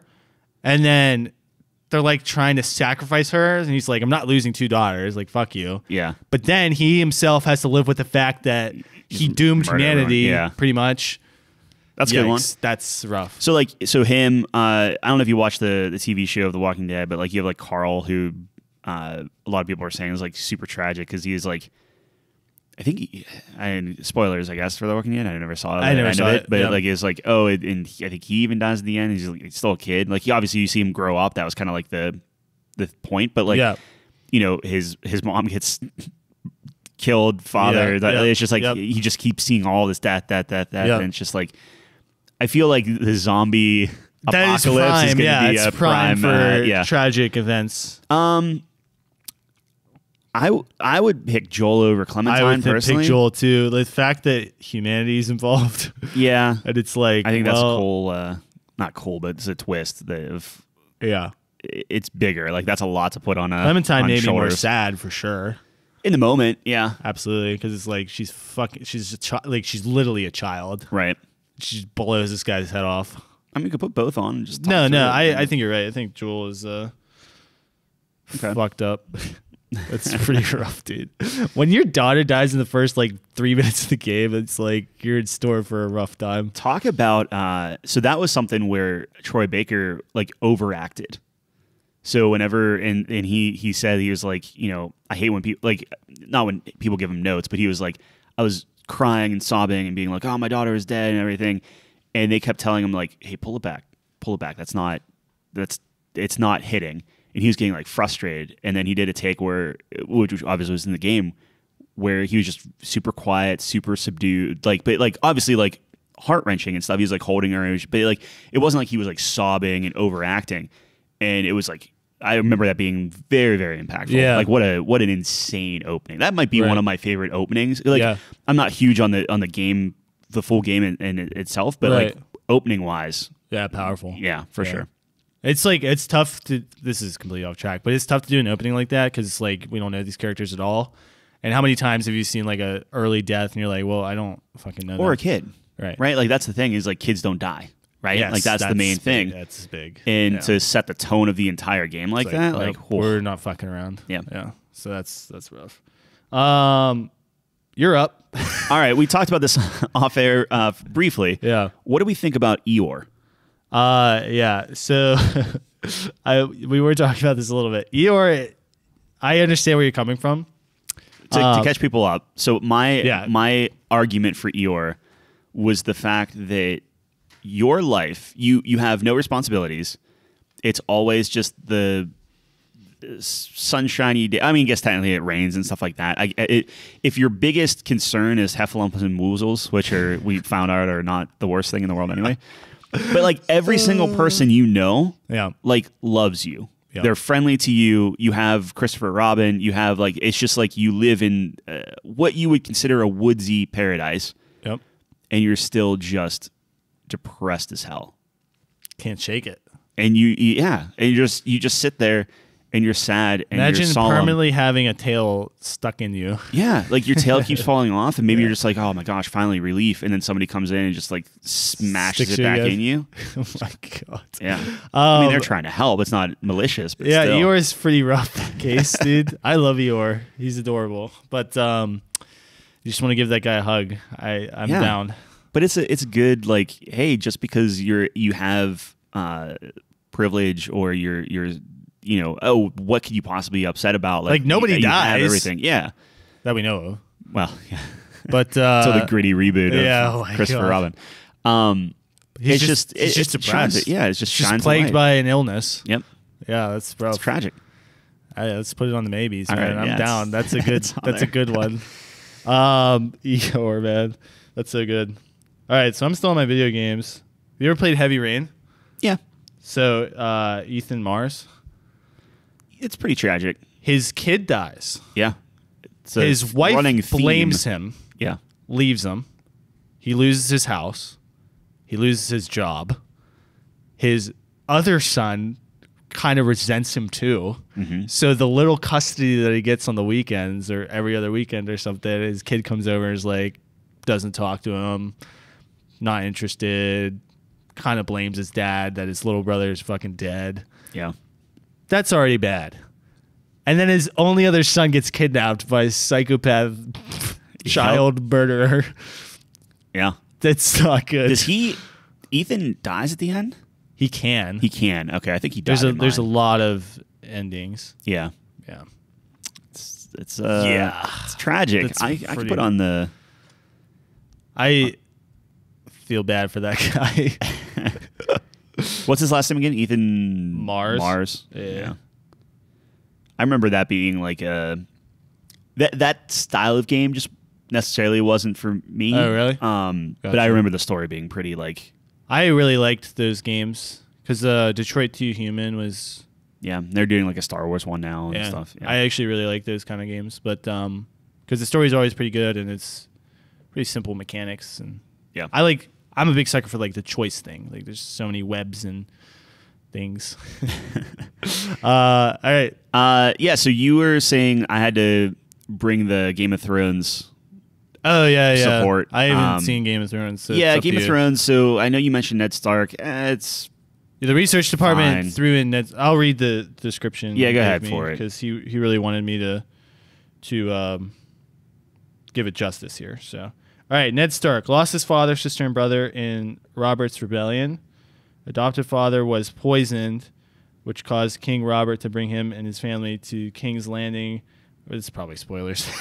I mean that's Where his season 1. eldest but, yeah. daughter was used as a bargaining chip and promised to marry a sadistic psychopath. He himself was killed trying to get to the bottom of his adopted father's death. His wife and eldest son were killed in the war that followed his death. His youngest daughter went missing and is now trained to be an assassin. So my only thing with that is he wasn't alive for a lot of that. That's true. So as far as tragic goes, like yeah, like his story was tragic, Yeah. but when you're looking at something like his wife, where It's not really it counts because he's already dead.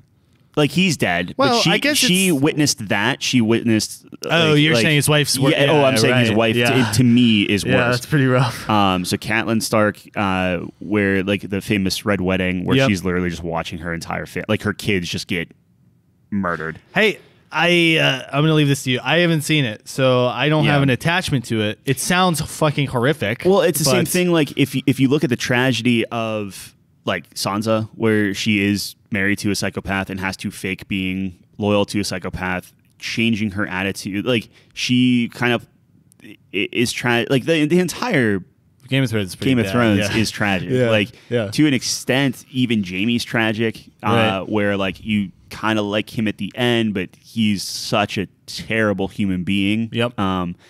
And then Arya, who also is tragic because like she's just a little kid, right? So like Yep. there are a lot of tragic people in there. Right. As far as I'm concerned, It's going to be up to you. Like, if you feel strongly about someone from the Game of Thrones universe, I would have to think on it. I would Okay. probably say, given man, I just really don't like Sansa. I think she's very tragic. I just don't like her. Taylor thinks she deserves it. I'll put her on the maybe list because I think out of everyone, Yeah. like she was kind of going through like maybe not so much physical stuff, but just emotional, mental, just absolute like abuse and Yeah, stuff. right.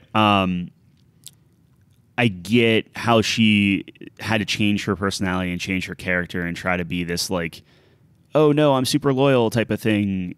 I don't know. Yeah. I haven't, to be fair, I also haven't seen Game of Thrones since it ended. Right. Like we kind of binged it, but I'll put her on the gotcha. list. We'll see. I don't know how far she makes it, but All right. Ned is Ned. he's yeah. Did you bring that up or me? I mean, that's the research department, technically. I brought it up technically. Okay. Yeah. Neville Longbottom.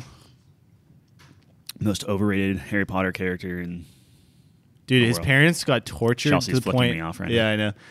Parents gets tortured to the point where, like, because a lot of these is like, oh, Harry's parents are dead. Yeah, that sucks. yeah. Imagine if your parents are still alive. You get to go visit them, and they're just fucking insane. Can we they- see that in the movies? No. Oh, okay. That's in why I'm like, books. this does not sound.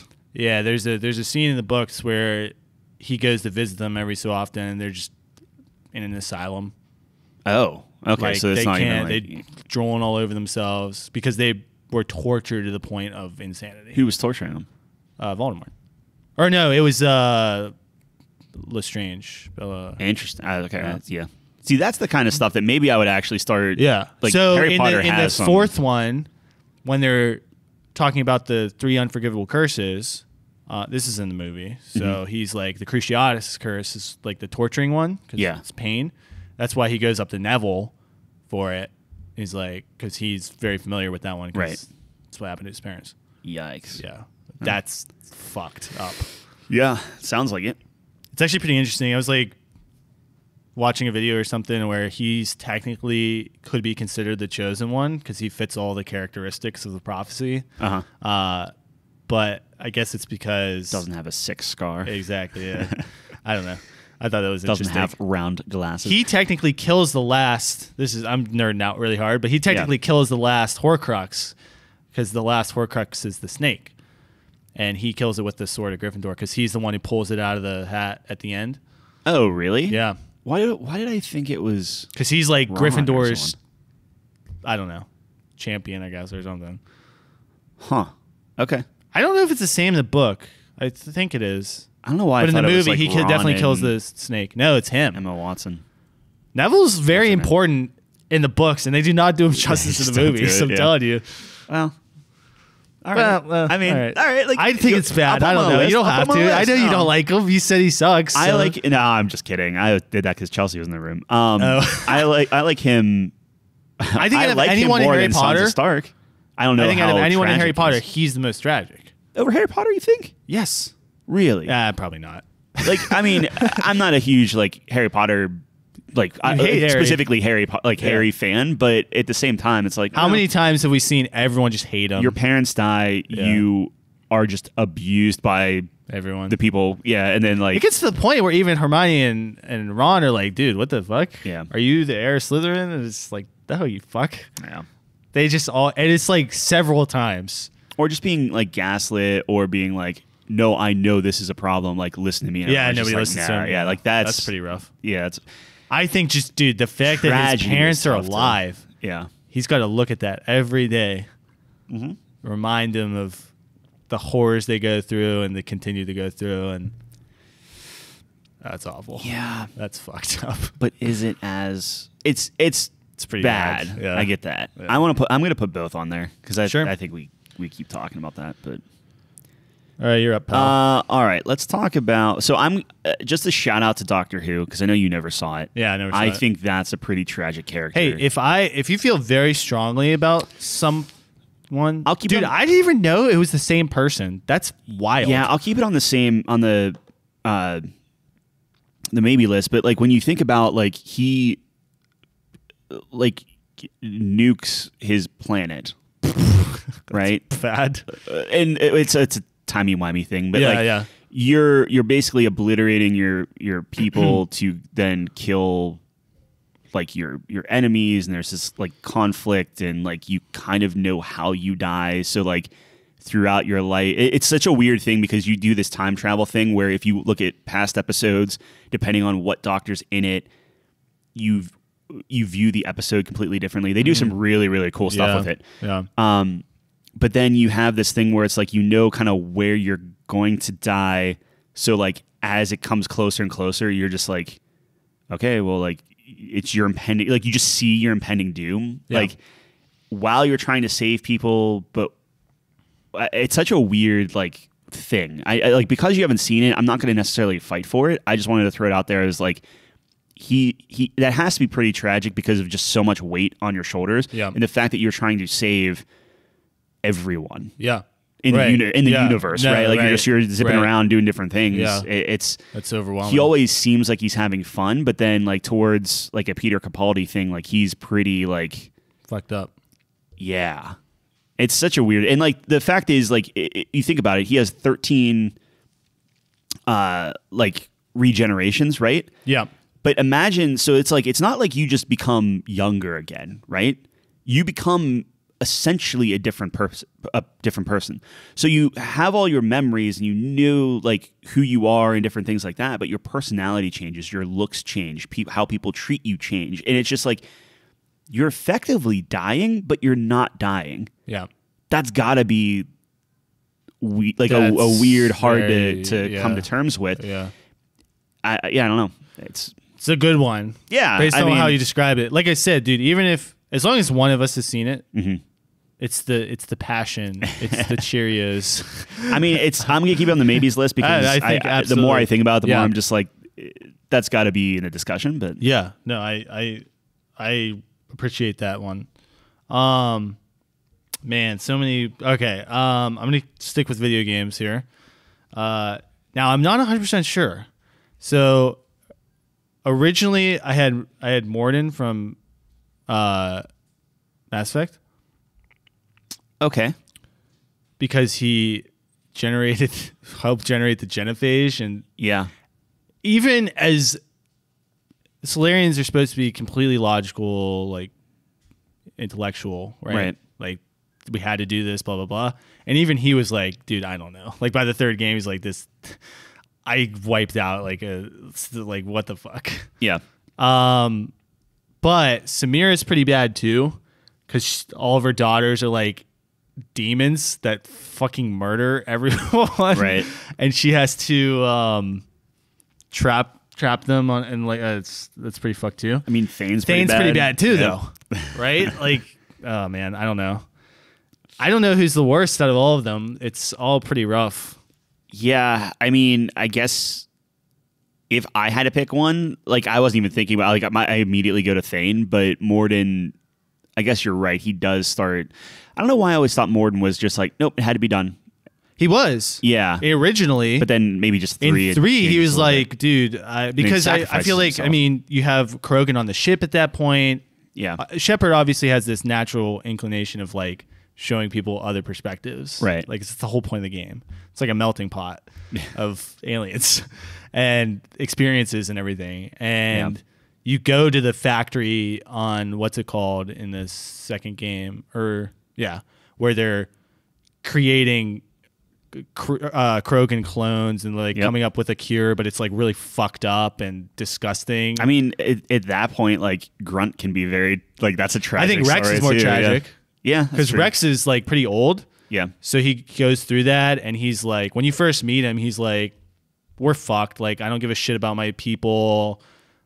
They don't help themselves. Like, I don't know. He's a lot of tragedy in that universe. Turns out. But for Morden, I don't know. Like, he literally stopped the production of. I mean, hey, I'll put Morden on the list. I don't know if he's top 5, but because he like redeems himself in the end. I mean, depending on what you do. Yeah. Typically. But I'm pretty sure almost everyone. That'd be pretty fucked up if you didn't. I don't know. That must weigh on the conscience a little bit. I mean, clear, yeah, like and enough to like where you're just like, okay, I'm just gonna sacrifice myself and work. Because his mission in 2 is like his personal mission is like his assistant like went rogue and is like experimenting on all these Krogan like this horrifying research, but they're volunteering because they want to be able to reproduce. You know what I mean? Like that's messed up. The genophage is a crazy wrinkle. Yeah. I don't know, dude. Like, it is very fucked up. Yeah. But it's like, what do you do? Like, you have a race that's so powerful that if they get out of control, that's sick. I mean, good like, on like name like what other game? Not that it's tackling anything because it's a made up thing, but it's like a concept. It's a moral. Yeah, it's just like quandary. Yeah. Because I mean, you have the whole history of it is the Rachni invasion. Mm-hmm. So we're fucked. Look at all these like we're crazy strong dudes. So we're gonna give them all this technology. Yeah. So that they can help us fight. Oh wait, now they're like killing us. Now they're worse than the Rachni. Right. Yeah. It's like, what do you do? I don't know. Whatever. It's glad I don't have to make those decisions. One of the best games ever made. Absolutely. Okay. So we'll put Morden on the list. Yeah. What about, so just keeping the theme of video games, then what about Kratos? Yeah. Yeah? Maybe we just got to put him on family dies. He kills his family like, in a rage. Oh, that's right. Yeah. It's been a while since I played like the original ones. I could be wrong. Does he kill his family twice? Yeah. Well, no. His family dies twice. I don't think he kills them the second time, but he starts a new family and then they die. Like, he's on his third family. Yeah. But the most fucked up thing about that is he kills his family because he asks, what's his face for strength? Ares. Mm-hmm. And then He gets it, kills everyone. Yeah. And then he gets covered in their ashes. Yeah. So he's permanently walking around with his dead family's ashes like on him as a reminder. Yep. And then he just gets fucked. It's every game. The gods fuck him over. Yep. The Titans fuck him over. The gods fuck him over again. He's got to kill his dad. He's got to kill his brother. He's got to. Yep. It's He just so murders fucked up. everything. It's just. He literally murders the entire universe and then has to leave and go to another one. Yep. Just to start another family. His wife dies again. And then he gets wrapped up in all the. Oh my God. And then to end the newest game where it's like he has like the entire game is like, all right, I guess I'm going to go bury my. Well, not bury, but like he burns his wife and takes your ashes up to the mountain or whatever. Yep. And then at the end is like, oh, I guess my son's going to kill me. Like, Yeah. okay. Like yeah, it's pretty. It's a tragic. He's tragic thing. fucked. Yeah. That's the Greek dude. They're good at tragedy, I guess. It's my go. Yeah. What about Isaac Clarke? Dead Space. Yeah. Remind me why he would be tragic. I think his father dies. Okay. His mom is like obsessed with like her research or something, and like, so he grows up really rough. Minus the fact that he's on this space station full of the horrors of the universe. So not that this is like necessarily a stipulation, but like what flaw of his is like, because like everyone we've already talked about has obviously some sort of flaw. Yeah, that's a good point. Except maybe like Neville and Harry, which is why I keep going back and forth on like. Harry has flaws. Yeah. His ego's fucked. No, that's actually. They portray it better in the books too. Like, well, see, yeah, he's I'm pretty stuck with. You're stuck with the movies. Movies are pretty good though. Yeah, I guess for me it's like his circumstances. Like, this is horrible, man. But I saw him on one of the lists. Yeah. I was like, yeah, that's pretty bad. I don't envy him, his situation. So would you say Isaac Clarke is more tragic than like Master Chief? Like Master Chief has to be more tragic, right? I do have Master Chief on your Oh, team. do you? Yeah. Yeah. So let's just talk about Master Chief again. Yeah, like Isaac. Like I'll give you like if you're on a spaceship by I was yourself listing with a bunch names. of, Yeah. Isolation, horrific circumstances always gets me.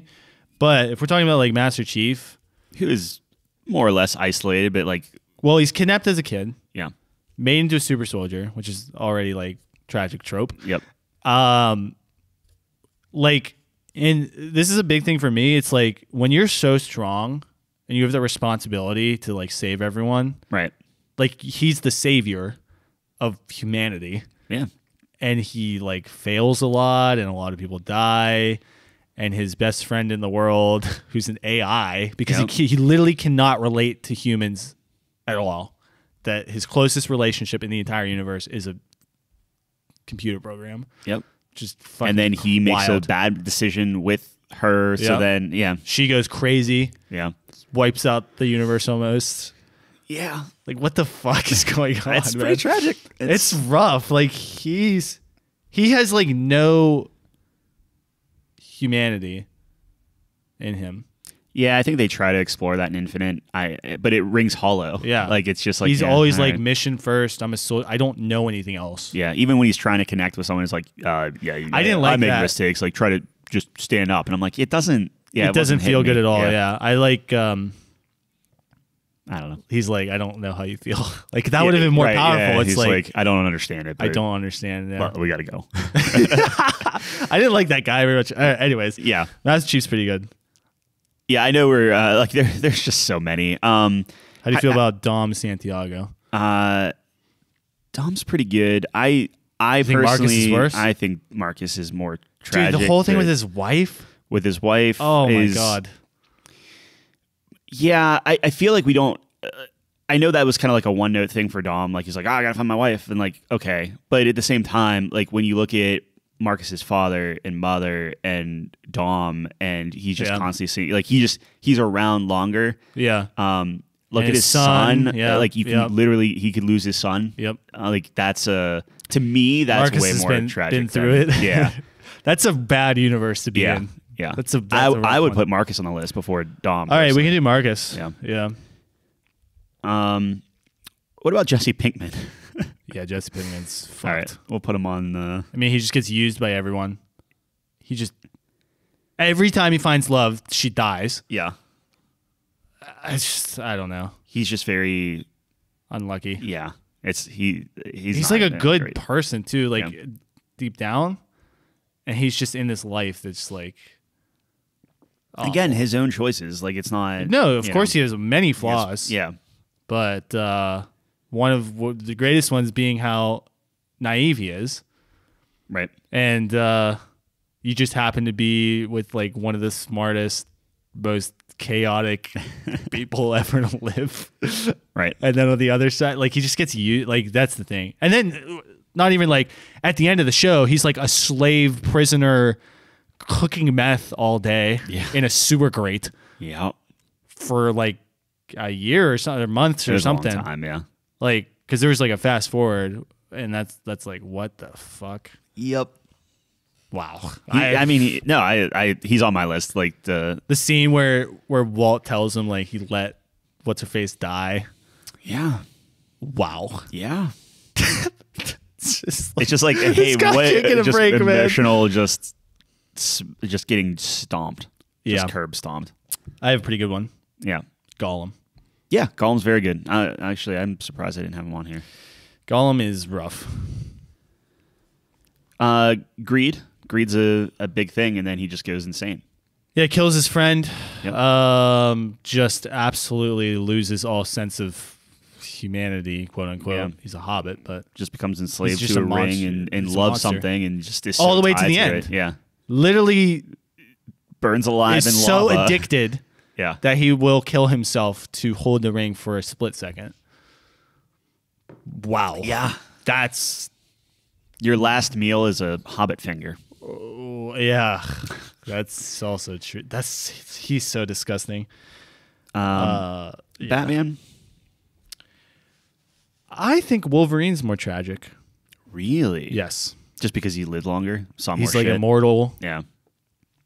Like all the people like I don't know. I don't really get super into the comics, but like Logan the movie, was more tragic than any of the Batmans. Well, when I'm talking Batman, I'm thinking like, okay, yeah, you have your parents. I get that. Yep. But like when you think about all the Robins he goes through, when like Dick Grayson is like, hey, screw you, I'm leaving, and like maybe they patch it up, it's still like I'm gone. Can't marry your love of your life because you're too worried about it. The other Robin literally gets bludgeoned to death by the Joker. True. Joker is just murdering hundreds of thousands of people because you can't, like Boy Scout troops, like just like literally murdering kids, women, children. Yeah, I mean, or men, women, children. Wolverine goes through the same shit, except he just outlives everyone. Yeah, I think the difference is like Batman is trying to stay on this moral like compass where it's just like he could have prevented stuff. See, I think if we're going down that route, Superman's more tragic. I think Superman's tragic. First of all, his home planet blows up, Yeah. so he's estranged to this entire world. But when he finally gets like the two best people ever to take care of him, his dad has a heart attack. Yeah. And this goes back to my kind of thing about like I have all this power and I can't stop nature. But you're still like you can hear it all. You can you hear people constantly like you hear the word. Like imagine that. Yeah. Like you have to shut it off. And you just be have like, to pick I'm who you can ignoring save. you. Yeah. Like I'm ignoring you right now. Because Batman's just a guy. Right. He's the best guy ever. Yeah.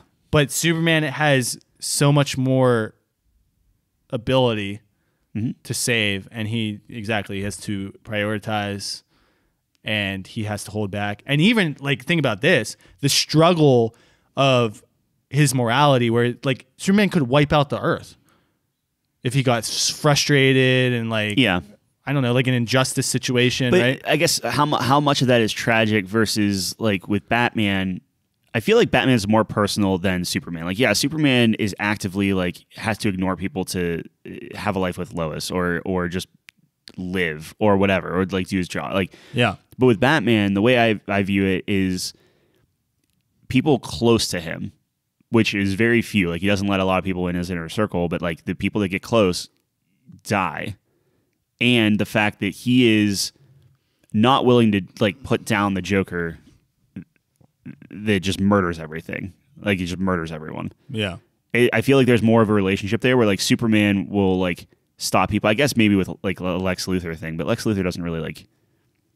He kills people, but he doesn't like.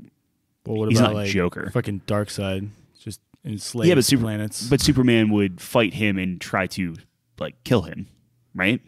Like, Superman's not going to be like, I'm not going to kill. Depending on what version we're talking about, yeah. I mean, yeah. That's what I mean. I don't know. I feel like Batman is a little bit more. Yeah. Targeted where like everything is a lot more personal and like one-on-one, where Superman from a overarching standpoint, yeah, like he has more on his shoulders, I guess. I don't know how much of that is. That's where I think of like a lot of the external stuff with Batman, but what are Superman's flaws then? He's a dirty, rotten liar. Sense of justice, I guess. I don't know. So you would put Superman over Batman then? I would, but obviously you feel strongly about Batman. I think Batman has some. He's written to be tragic. Like, yeah, like Batman's. I'm reading more into like what Superman. Do I? Well, let me put it this way, just to save us time, because I know we are kind of running. Do we think like does Batman or Superman make the list? Because I'm fine taking both of them off personally. Yeah. Okay. Taking both off. All right. There's a lot of. I mean, they're all tragic. Yeah. Right? Oh, sure. Yeah. All the comic book characters. Right. All right. You have anyone else? I don't. So Truman from the Truman Show. What if I told you your whole life was a fucking lie, and you were just used to make money for a big corporation? That's a good one. I mean, I feel like he has a pretty. Yeah, he has a pretty good. Doesn't matter, right? Like, yeah, he's a great life. It's fucking fake. Yeah, but you don't find. He only finds that out like. Dude, I mean, he's like an adult, but he fixes his life in like 90 minutes. Dude, what are you talking? Everything that happened. Your best friend lied to you. Your wife doesn't love you. She's an actress. Yeah, that's pretty true. Everyone you know, you don't have any real relationships. Your dad didn't die and did not come back. Well, actually, he did come back to you. He did come back to you. But he's an actor. Yeah. He doesn't love you. Yeah. No one loves you. You don't have anything. I'll put Truman down. The money you have, the memories you made, fake. You're an adult, and now you're leaving this bubble that was your life. What do you have? I mean, yeah, nothing. Like you're gonna go into a world that you don't know. You don't know. Yeah. You're gonna find out really quickly that it's not all sunshine and rainbows, and everything doesn't work out perfectly for the maximum entertainment value. You're owned by a corporation. Yeah. I wonder how that works. Like to adopt. So, I mean, I guess they over adopted 18, him. so it Yeah. doesn't matter. Yeah, but that's such a weird. That's like the reason you're not thinking it is because they painted like, oh, he conquered this, he's free, and he does the wave at the end, and it's happy ending. No. Yeah, but when you look at, he's going to break down in about 10 minutes and realize everything he's ever known is completely fraudulent. Like you have nothing. Like you don't have money. You don't have anything. Yeah. You have no real experience. Yeah. In anything. I wonder, not to get on a tangent, but I wonder if you were to sue that studio, yeah, like you would have to win, right? Like you're just like, oh, you bought me and now I'm an actor and I was a baby. Give me those royalties. Yeah, I don't know. Right, exactly. They call it out. They're like, oh, it's the first time a company legally adopted someone. So it would never happen. What does that mean? It's a cool concept. Yeah. I love that movie. It's a good movie. It's a very good movie. Yeah. So that's rough. You never seen Seven, right? No, I didn't see Seven yet. Oh, David Mills, man. All right. What about Teddy Daniels from Shutter Island? Yeah. Wife kills your kid. You kill her. Go insane and convince yourself that none of that ever happened. Yeah. And then there's this elaborate ruse where you slowly find out you're actually insane. Yep. And it's this experiment to help break you of this kind of delusion that you've invented for yourself. If that's even real. Yeah. Yeah. Yeah, I guess we don't know. My interpretation of the ending is he voluntarily lobotomizes himself because it's too painful to live with the reality that he's a monster. That's pretty tragic. That's we can put it, fucked up. Put Teddy on there. Yeah. You said his name is Daniels? Yeah, Teddy Daniels. Yeah. Right. The only other guy I have on here is Billy Costigan. He's the guy from The Departed. Yeah. Undercover. He's got a rough go of it too. But Teddy's worse, so no, I would put Teddy over. Teddy's that's fucking rough. I'm trying to think anything we are missing. Cubone. Cubone's pretty tragic. I had Cubone on there. Cubone's pretty tragic. Max Payne. Yeah, Max Payne's. I don't know. I feel like there's other ones. He's got a rough go of it. I say Cloud. Cloud's pretty rough. I don't know if he's going to be top 5, but I like to mention that. Like, a lot of people he's close to dies. It's the same kind of thing. He convinces himself he's someone he's not. Right. The big thing for me is, like, he thinks he's, like, because this whole thing was, like, I'm going to be important. I'm going to be strong. I'm going to be badass, blah, blah, blah. I'm going to be a soldier, whatever. And then he's, like, he thinks he's a soldier. And then he just comes to this realization that, like, I'm a nobody. Yeah. I'm, like, weak. I'm a loser. Everyone's dead, and I can't help anyone. And it's a lot to. That's a big kind of fucked. Like everything I know is a lie. Is it so much that you're just like, okay, that's top 5? It's pretty bad. I'll put it on the list. We'll talk about it. The list is actually quite long. We gotta chop this down. Yeah. All right, that's all I have. I don't have anyone else. Yeah, I mean, there's so many other ones of. I was listening to Hakuna Matata on the way here, and Puma's pretty tragic. He's so smelly that no one wants to be his friend. What about except a meerkat?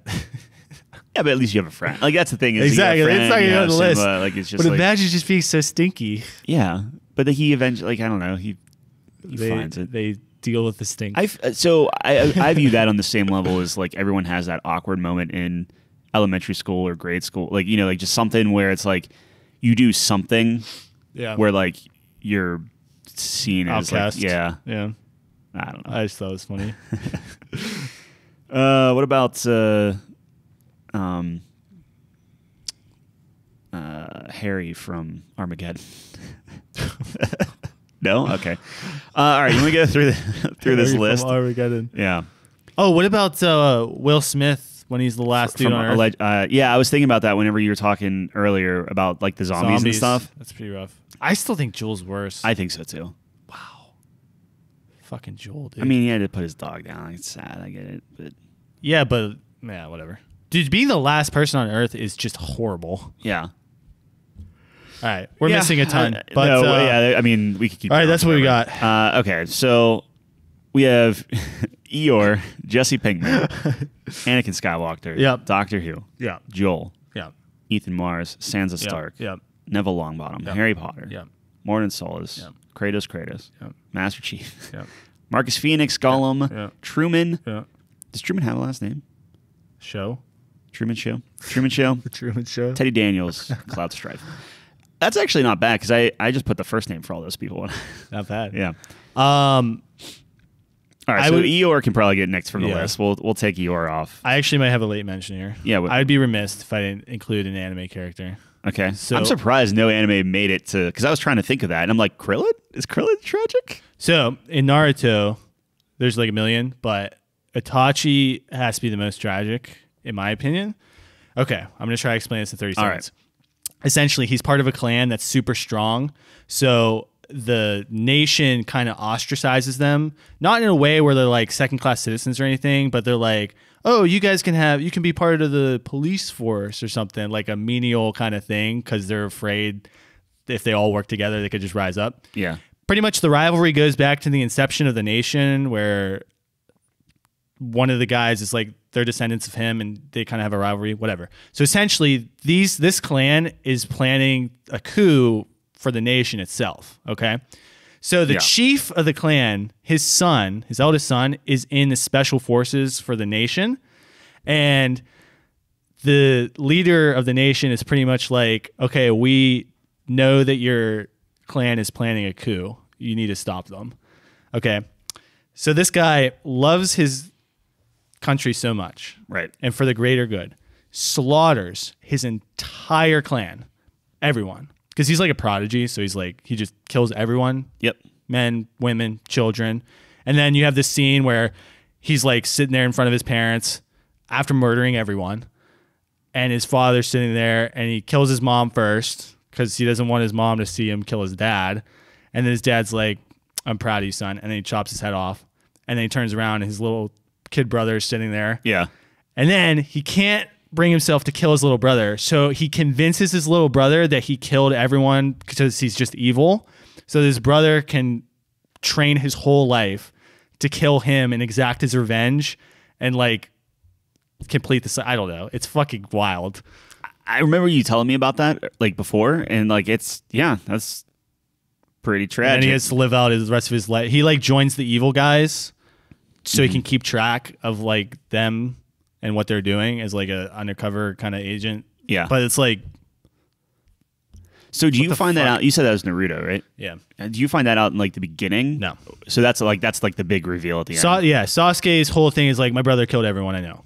Right. And you're like, oh shit. Yeah. And then Sasuke is trying to hunt him down. And then eventually when he kills his brother's like, Yeah. his brother doesn't tell him. It's actually another guy who tells him, hey, did you know your brother's actually a good guy? Because remember, his brother wanted him to hate him so that he would like his country. Right. But then this other guy who wants to overthrow the country is like, hey, by the way, your brother's a good guy and your country made him kill everyone. So then he makes Sasuke like hate his country. Yeah. And then he ends up like killing everyone. It's fucking crazy. So that's Naruto's not just like a little kiddie show, apparently. No, it's pretty fucked up. Yeah. So Do you want to put him on? there's a lot of characters, but I would put him on the maybe. All right. That's just How do you spell it? Itachi. Yeah. Hitachi? It's like ITACH Oh, Itachi. something. That's fine. I got it. Itachi.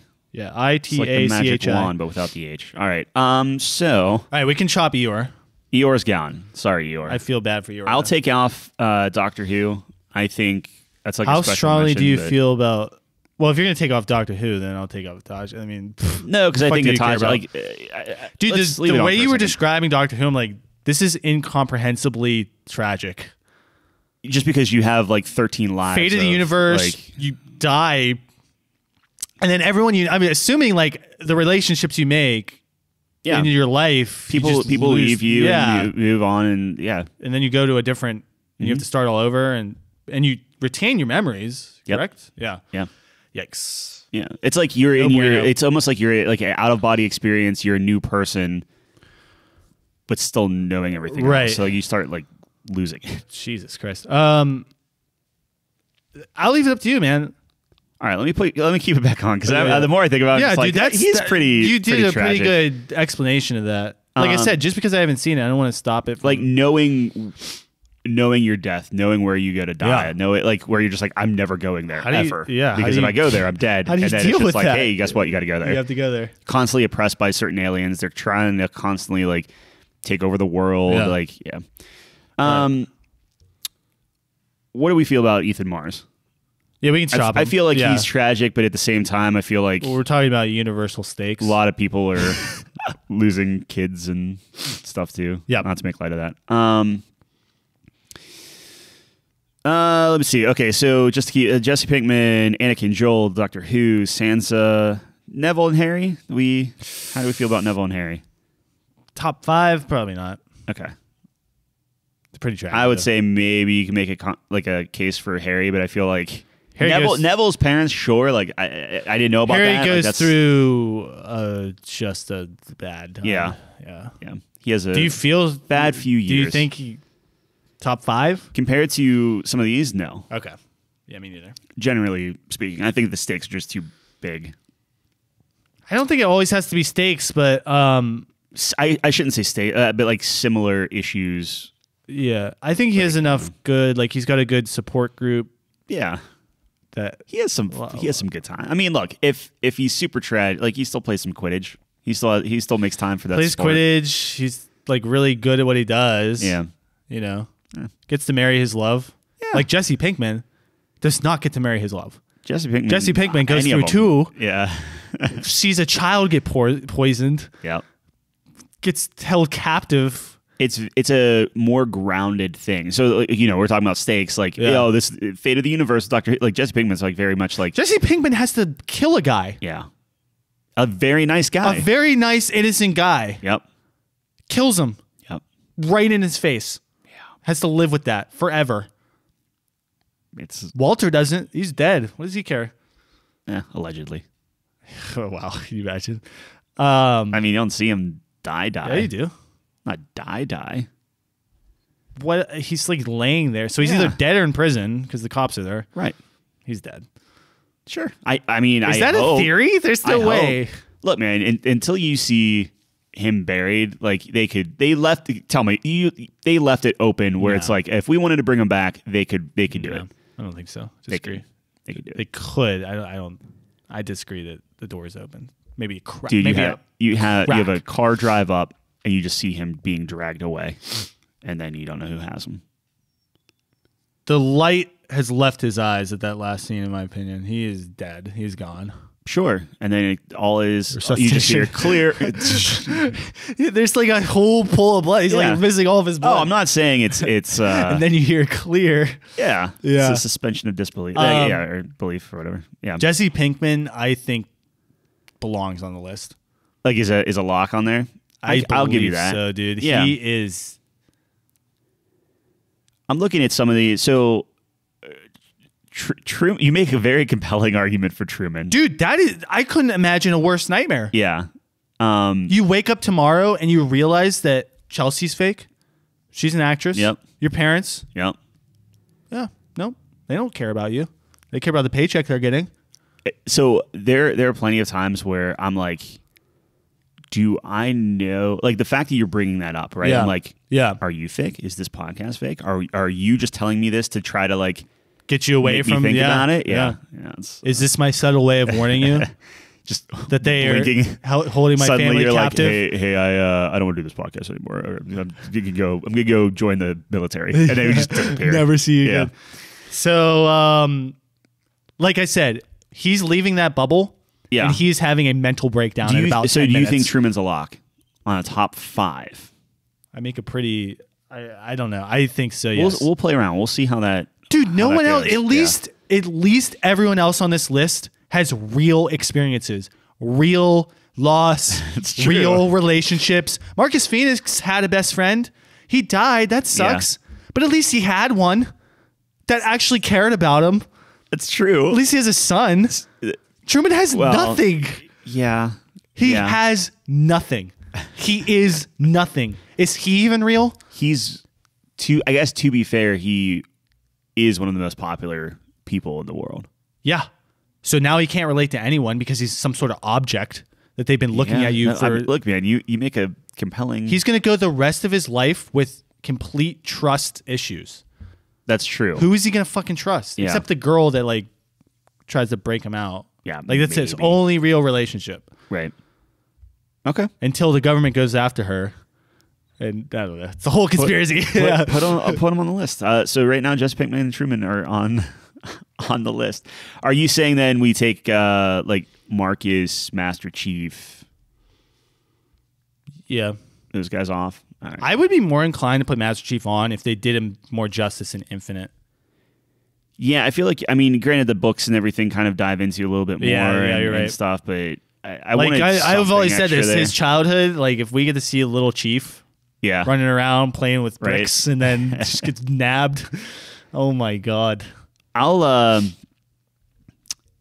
I'm going to take Sansa off just because I don't like her character. Okay. I think it's very, very tragic. I think what she went through is just you can have a Game of Thrones list all in itself. Yeah, extremely tragic. Yeah. I'm not a huge Sansa Stark fan. I have to. Yeah, I just have to. And like it's like she went through some terrible stuff. How do you feel about Cloud?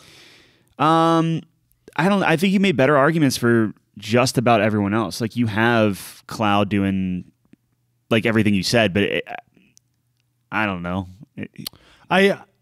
it's tough watching his hometown burn down. That's pretty rough. Yeah.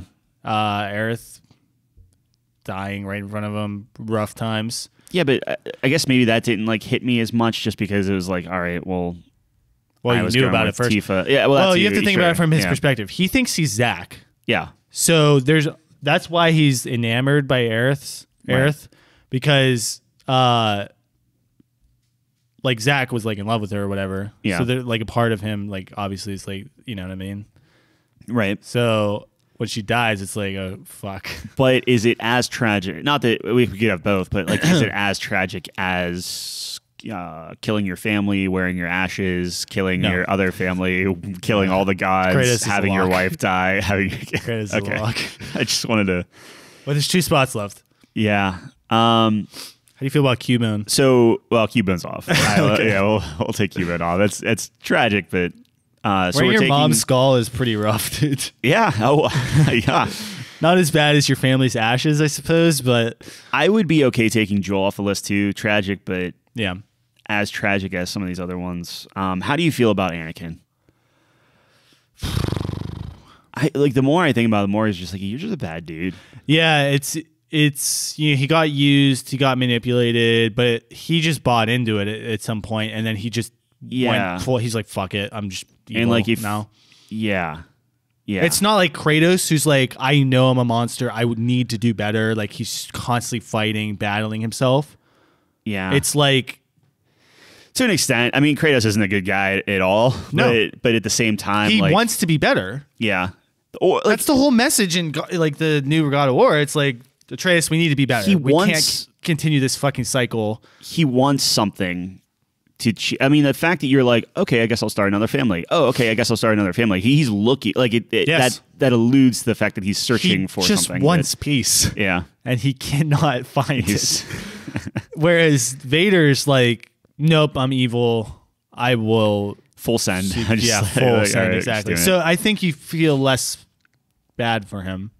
I feel less bad I for him. do definitely feel less bad for him. I mean, I guess if you're taking into account, again, the books, the Clone Wars cartoon and stuff, like maybe. But it's tragic, for sure. I feel less bad for him, though, because he's not trying to do anything better. How do you feel about Morden? Maybe not top 5. Yeah. I that's kind of like, I'm looking at the list. I'm watching us whittle it down. I'm just like, Morden is, again, tragic. But tragic. Like, Gollum is like, Gollum tragic. Is a lock. When I think tragedy, that's just like you pathetic creature. Again, like greed made you kill someone. Yep. Arguably, like, oh, did the ring make him kill? But like, he would kill everyone in the universe. Yeah. For that ring. Yeah. He is so beholden. It's like, I mean, just look at him. Just look at him. He's just a monster. Yeah. It's disgusting. It's horrifying. It's tragic. No, I'm yes. So we got one spot left. I like it. Yeah. So I mean, because I think he deserves. Do you agree with that? I do. Okay. It's I know. I do. I do. Okay. I think overall, I feel worse for him. So right now, it's between Doctor Who, Teddy Daniels, and Itachi. I'm fine. Well, am I fine? So I would like to take Teddy Daniels off the list because I think it really comes down, for me, it comes down to Itachi the way you described it. Yeah. Or Doctor Who. Personally. Hold on a sec. Okay. While the stakes are not as big for Teddy Daniels, the fact it's bad that you choose, this man chooses to completely mutilate himself because living with the truth is far more painful. Yeah. That's bad. That's really bad. It is. But you're also taking not the easy way out, but you're taking a way out versus he's so tragic it's like he can't live with himself, so he's just forfeiting. He's giving up. Like at least Doctor Who's like has a chipper attitude about things. Well, to an extent. So the whole thing is like you have those doctors, but then there's also the War Doctor, who was the one that basically like nuked Gallifrey. Yikes. So that's when they just like, they're like, oh, he's not the Doctor. Right. So when you think about it, you're like, there was a generation of me, like there was a regen of me, there was a personality of me that did this, that I'm like, I'm locking that away. So that's like part of him that did that? Yeah. Yeah. Well, that's the thing is, like, if you're looking at all the different doctors and then the war doctor, who's not a numbered doctor, they literally call him the war doctor. War doctor, yeah. As like like it's a whole thing. And like technically, but he essentially just like, killed a lot of people. Yeah, well, it's like, okay, how do you end it? How do you like stop the, like cycle invasion? It's so he was doing it for good reasons. Yeah, like justified. Right, so let's just compare these. They then haunt him for forever. Yeah, like that's the kind of thing. Endlessly. Yeah. Because that's when they took reprieve. all the different all the doctors were together because they all time traveled back to that same spot. It was a whole thing. Yikes. But like even if you're looking at it just from like a love standpoint, like all his companions, like you were saying, like he like fell in love with Rose, can't be with her. Nope. Your friend, you have to upload to a computer because she like, or I forget, like you have to like brainwash her or something, and she has to completely forget about you because if she remembered, then all the memories would flood back in, and she would just, her mind would melt. Jeez. Just stuff like that, where it's like, rough. all that you just constantly, it's just loss. Yeah, I don't know. Like it's just, you deal with all right, we can take Daniels off. Like that's pretty like Daniels is very like, that's very close. But it's the same thing with like a Jesse Pinkman thing. Like Daniels is a way of making it very personalized and very like real world scenario. Just because the stakes aren't universal does not mean that the tragedy of this guy isn't substantial. Completely agree. I just think that really Teddy Daniels is like, it was like this one thing that made him go. Yeah, his crazy, wife like Jesse drowned Pinkman. his kid. No, 100%. No, it's a bad thing. Don't get me wrong. Like, what? But I'm just saying with Jesse Pinkman, like, it's one after the other. You have the dead kid. You have the dead girlfriends. You have the dead. Like, I had to kill this person. I got trapped in a cage for a year or whatever. It's manipulated from episode 1. Yeah, times I blew a guy's head off. Yeah, I don't know. That's so fucked up. So really, it comes down to between Doctor Who and Itachi. I think you make a good, compelling argument for Itachi, and like it's pretty rough. Like, not only are you completely isolated, like he kills his fiance, kills his best friend. Really? Oh yeah. Oh geez. Tells his best friend about like, here's the plan, and he's like, okay, you have to do it. Kills him, takes his eye because the eyes are their powers. So he gouges his eye out, puts it in himself. So he's walking around with his dead best friend's like eye. I'm just gonna take Doctor Who off the list. That's fine. It's yikes. Well, actually, maybe he doesn't take his eye. It's something like if you kill the closest person to you, you unlock the next stage of power or something. It's really weird. Anyways, it's very fucked up. Yeah. Doctor Who is like transcending lifetimes of pain and suffering. So I don't think it's obvious. Okay. I just think, I don't know. To me, it's like the scene where he kills his parents like fucks up. And you're like training your younger brother to hate you so much that he seeks revenge on you, kills you. That's fair. But with that being said, to know that a part of you nuked the planet feels pretty bad. Yeah. Like it does. I mean, that's the thing is, I don't know. I don't know. What do you think? Just, what do you think? No, I remember you telling me that story before. I'm okay with Itachi on there. I like Doctor Who, but at the same time, it is a little bit different where it's like, okay, like he keeps regenerating. I guess she keeps regenerating at this point because I think she's has one more season or something. And they're gonna regenerate again. Sure. I don't know. No, I'm fine with Itachi. I feel like Doctor Who's like very much a good guy, mostly. Right? They play with that. Play with him? Yeah, because he's like he saves people. He's a good guy, but at the same time, there is like this kind of arrogance. Yeah, but Itachi's like, I am going to become a monster for the greater good. Yeah, which is that's what I mean. And then you have to just live with being a horrible slaughtering yeah. innocent people, and then he joins like the bad guys, so he has to continue to be like he just fully commits to the role. Yeah, I'm evil, right? But he's not really evil because in the grand scheme of his plan, his brother is going to avenge his clan while saving the village. It's look, man. I'll take your because like we're I watched Doctor Who. You didn't. You watched Naruto. I didn't. Right. So it's like okay, it's tough. Pick one. Yeah. Okay, so on the list right now is Jesse Pinkman, Kratos, Gollum, Truman, and Hitachi. Yeah. The more we'll keep Truman on. So you want Hitachi as 5 because you don't. I mean, I would put Truman as 5.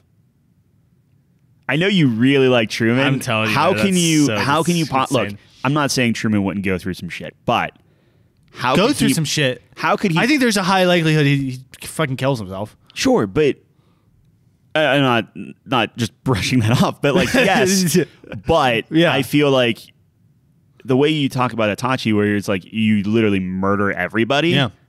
Like think about murdering your best friend, your fiance, your yeah. parents. Like that's insane. You're acting. Yeah, that's true. No, that's like. But at least he had a fiance. He had a best friend. He had a village to murder. But Truman can get that. Now, granted, I agree with you with the that's trust true. issues He and has stuff. he has the rest of his life. Capability of doing that. Yeah. Okay. Truman at 5. And technically, he has a girlfriend. True. Opens up the door, girlfriend right there. That's more than a lot of people have. Go. Truman's fucked up. Yeah, no. So I mean, rough. he's messed up. But all right. 5's Truman. I would say Itachi number 4. So we just over Jesse Pinkman, Kratos, Gollum. It's either Itachi or Pinkman. Yeah. I think Pinkman. And number 4.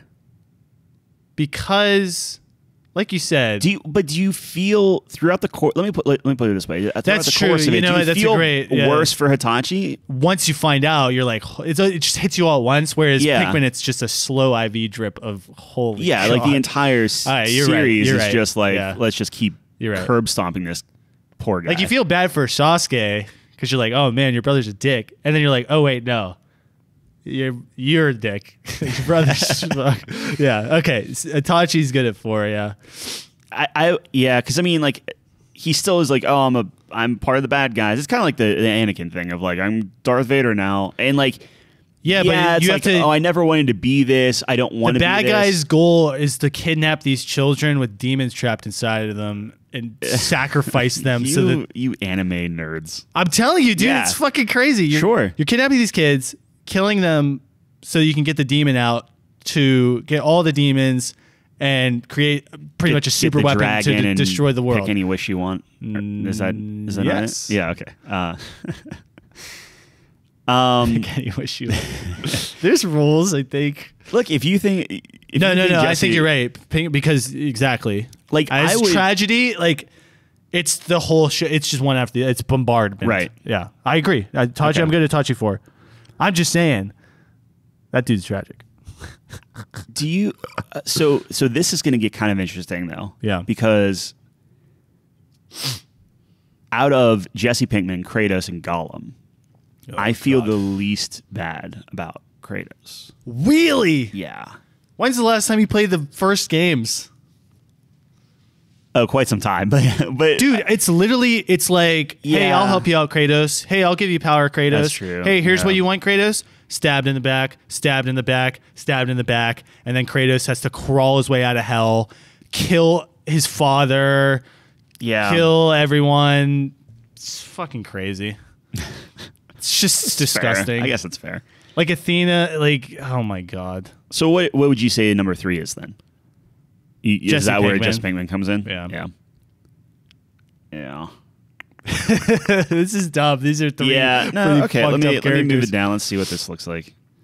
So I'm thinking Pinkman 3, and then I would do Kratos 2 if you think Gollum's worse. I'm just trying to think about because like Kratos. So isn't Gollum alive for like hundreds of years? That's what I mean. Like Kratos, just in a cave. Like Gollum has unnaturally long life. Yeah. Literally living in a cave Kratos. With this. And by unnaturally long life, doesn't Kratos live forever? Yeah, but what I'm saying is like Kratos is still like He's doing stuff. He gets another family. Like he has these moments. Just wait till his kid dies. Well, no, right, or his kid kills him. Oh my god! But what I'm saying is, like, he has these moments, and there are other things. Like Kratos is banging everybody in the games. Like there are moments of some pleasure. What I'm saying is, well, Gollum has immense pleasure through sitting in a cave with a ring. We don't understand it, but he has it. I guess, but can you imagine? But it's not about necessarily him as much as, like, how do I feel about this character? And if I'm looking at this character, so paranoid, like literally nothing. He's in like a loincloth in a cave, eating raw fish and just holding this ring, talking to himself, and that's it. Like for nothing hundreds else. of years. That's just like that's what he has. To me, that's like, oh my gosh, I feel I feel very bad. He has nothing but the ring. Yeah, and then it just leaves and someone steals it. So you're by yourself this entire thing, and then this hobbit comes in and steals it. Yep. And that's your entire life. Yep, that's your entire life is getting it back. Yikes. I don't know. That's pretty bad. That's how I see it. There's like no noble purpose. No, you're not that's trying to save the universe. You're not trying to avenge something. It's like you're just addicted to this ring. Yeah. I don't know. I feel bad about it. Like you're right. Kratos is like has a mission. He has redemption in his. There son are other now. things going on in his life where he can point to it, and he's kind of a bad guy. I'm not saying Gollum's he murdered someone to start this Gollum's off. Horrible. Yeah, but then he's just the epitome of greed. Yeah, right? And then you have like this brief thing too, because like just to kind of even drive it in, where it's like, oh, he kind of pushes Gollum back, and Smeagol comes back out, and he's like excited and happy and stuff, and that lasts for all of 2 seconds, and then he just goes right seemingly back. betrayed, and Yep. Yikes. And then he jumps into a volcano. And then you're constantly like at war with yourself, like throughout That's what I'm saying. all that He's stuff. just insane. He's like, oh my god. I don't know. Yeah, it's pretty bad. All right. So we saying Kratos number 2? Yeah, I'm good with that. All right. So that means Etched in Stone. Etched in Stone. Do you know how many people were like? Let's talk about the genie trapped in a lamp for hundreds of thousands of years. Let's talk about the beast who is like cursed. And it's just like, I'm just saying. Disney but he gets a happy ending. He gets a smoking hot wife. The genie gets to travel the world, and he has infinite amount, and he gets to keep his infinite amount of power. Yeah, like, that's fair. Get the fuck out of here, dude. Well, he doesn't keep his infinite amount of power. It's less power. We're missing like Oedipus. Yeah. Like doesn't he fucking kill his dad? Yeah, it's like Kratos. Bangs his mom. Yeah, it's like Kratos. And then has a kid. Yeah. Realizes he banged his that's like the worst thing ever. Right? But you're in a cave with a ring. Oh yeah, no. I mean, I don't know. I still am looking at Truman and just laughing because, like, all right, let me just be clear. Sansa Stark went through more than Truman. Yeah, but at least Sansa Stark had real emotions. I don't know, man. Yeah, Sansa Stark. I haven't seen it, but yeah, she just saw everyone die. I think every single person in Game of Thrones is more tragic. I'm saying it deserves its own list, honestly, right? Like we might have to. Whenever you eventually come to watching that after your 40 hours of Marvel movies and Game of Thrones, yeah. I'm not watching Game of Thrones. You're never watching Game of Thrones? No. Interesting. Okay. Dude, the ending's so bad. It's like, why would I watch something where I know the ending's terrible? Yeah. I'm a very complete story kind of guy. Yeah. So if I know something's going to be bad at the end, I'm like, I'm going to waste my time. Which it's hard to, it's narrow-sighted, but I mean, it's hard to argue that, but it's very good. Yeah. Few seasons are right. Quite good. Oh, yeah, I'm sure. Okay. Truman. I mean, honestly, when you think about it, look at like Dexter. Like, I've never seen Dexter. Oh, okay. All right. Well, Dexter. So Dexter is, hey, I'm a little kid. I watch my mom get murdered with a chainsaw. My brother gets taken from me. I grew up to be a serial killer. Dad dies. Sister dies.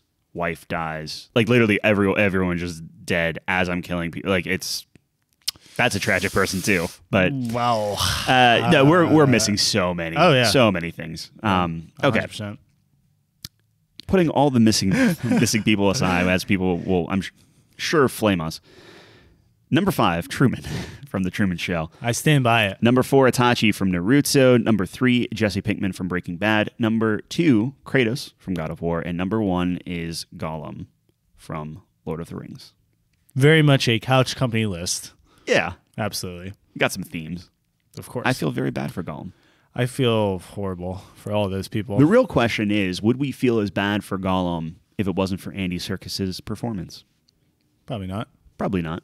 Probably still feels bad for him. Yeah, but It was a good performance, I feel though. pretty bad for Doctor Who. And Doctor Who's pretty good, and, too bad we just etched it in stone. no, it's too late. It's etched in.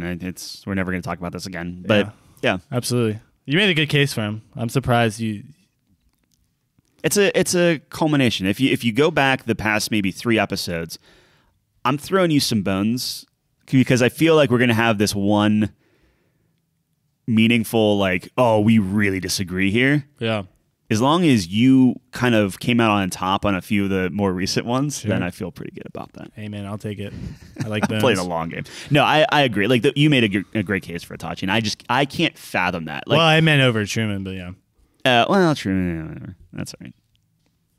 You made a good case for Truman. Again, like if it's me thinking about how would I react in this situation or how could I do this, like that would be I can't fathom crazy. that. Yeah. Just I think the whole trust issues would be a big Dude, like, what your do you do? parents, your friends, Everything about you is everything. fake. Yeah. Your accomplishments Yep. were all fake. Yep. All scripted. Yeah. Yeah. Like, In some ways, can't- aren't we all already all scripted? no. Because okay, never mind. All right, We whatever. got down there. There we are. it. That's what we got. That was a long top 5, but fun nonetheless. Yeah. I think we learned something along the way that our lives are not so bad. Yeah, we are all very fortunate, and That we aren't addicted people can to think up some just terrible stuff. Yeah, we have generally capacity to. Yeah. Even the happiest like places have a very depressing donkey. That's the moral of the story. That's probably going on a t-shirt. Yeah. Is he a donkey? Yeah, pin the tail on Yeah. a donkey. All right, well, that's what we got. Check us out on couchcompany.games. I feel real bad ending on that. I don't know another note to end on. Yeah, no, that's fine. Our other lists are on there. They're a little bit more spirited, uplifting than this one. But we appreciate you listening if you got this far. And we'll be here same time, same place next week. Thanks for joining us on the couch. Peace.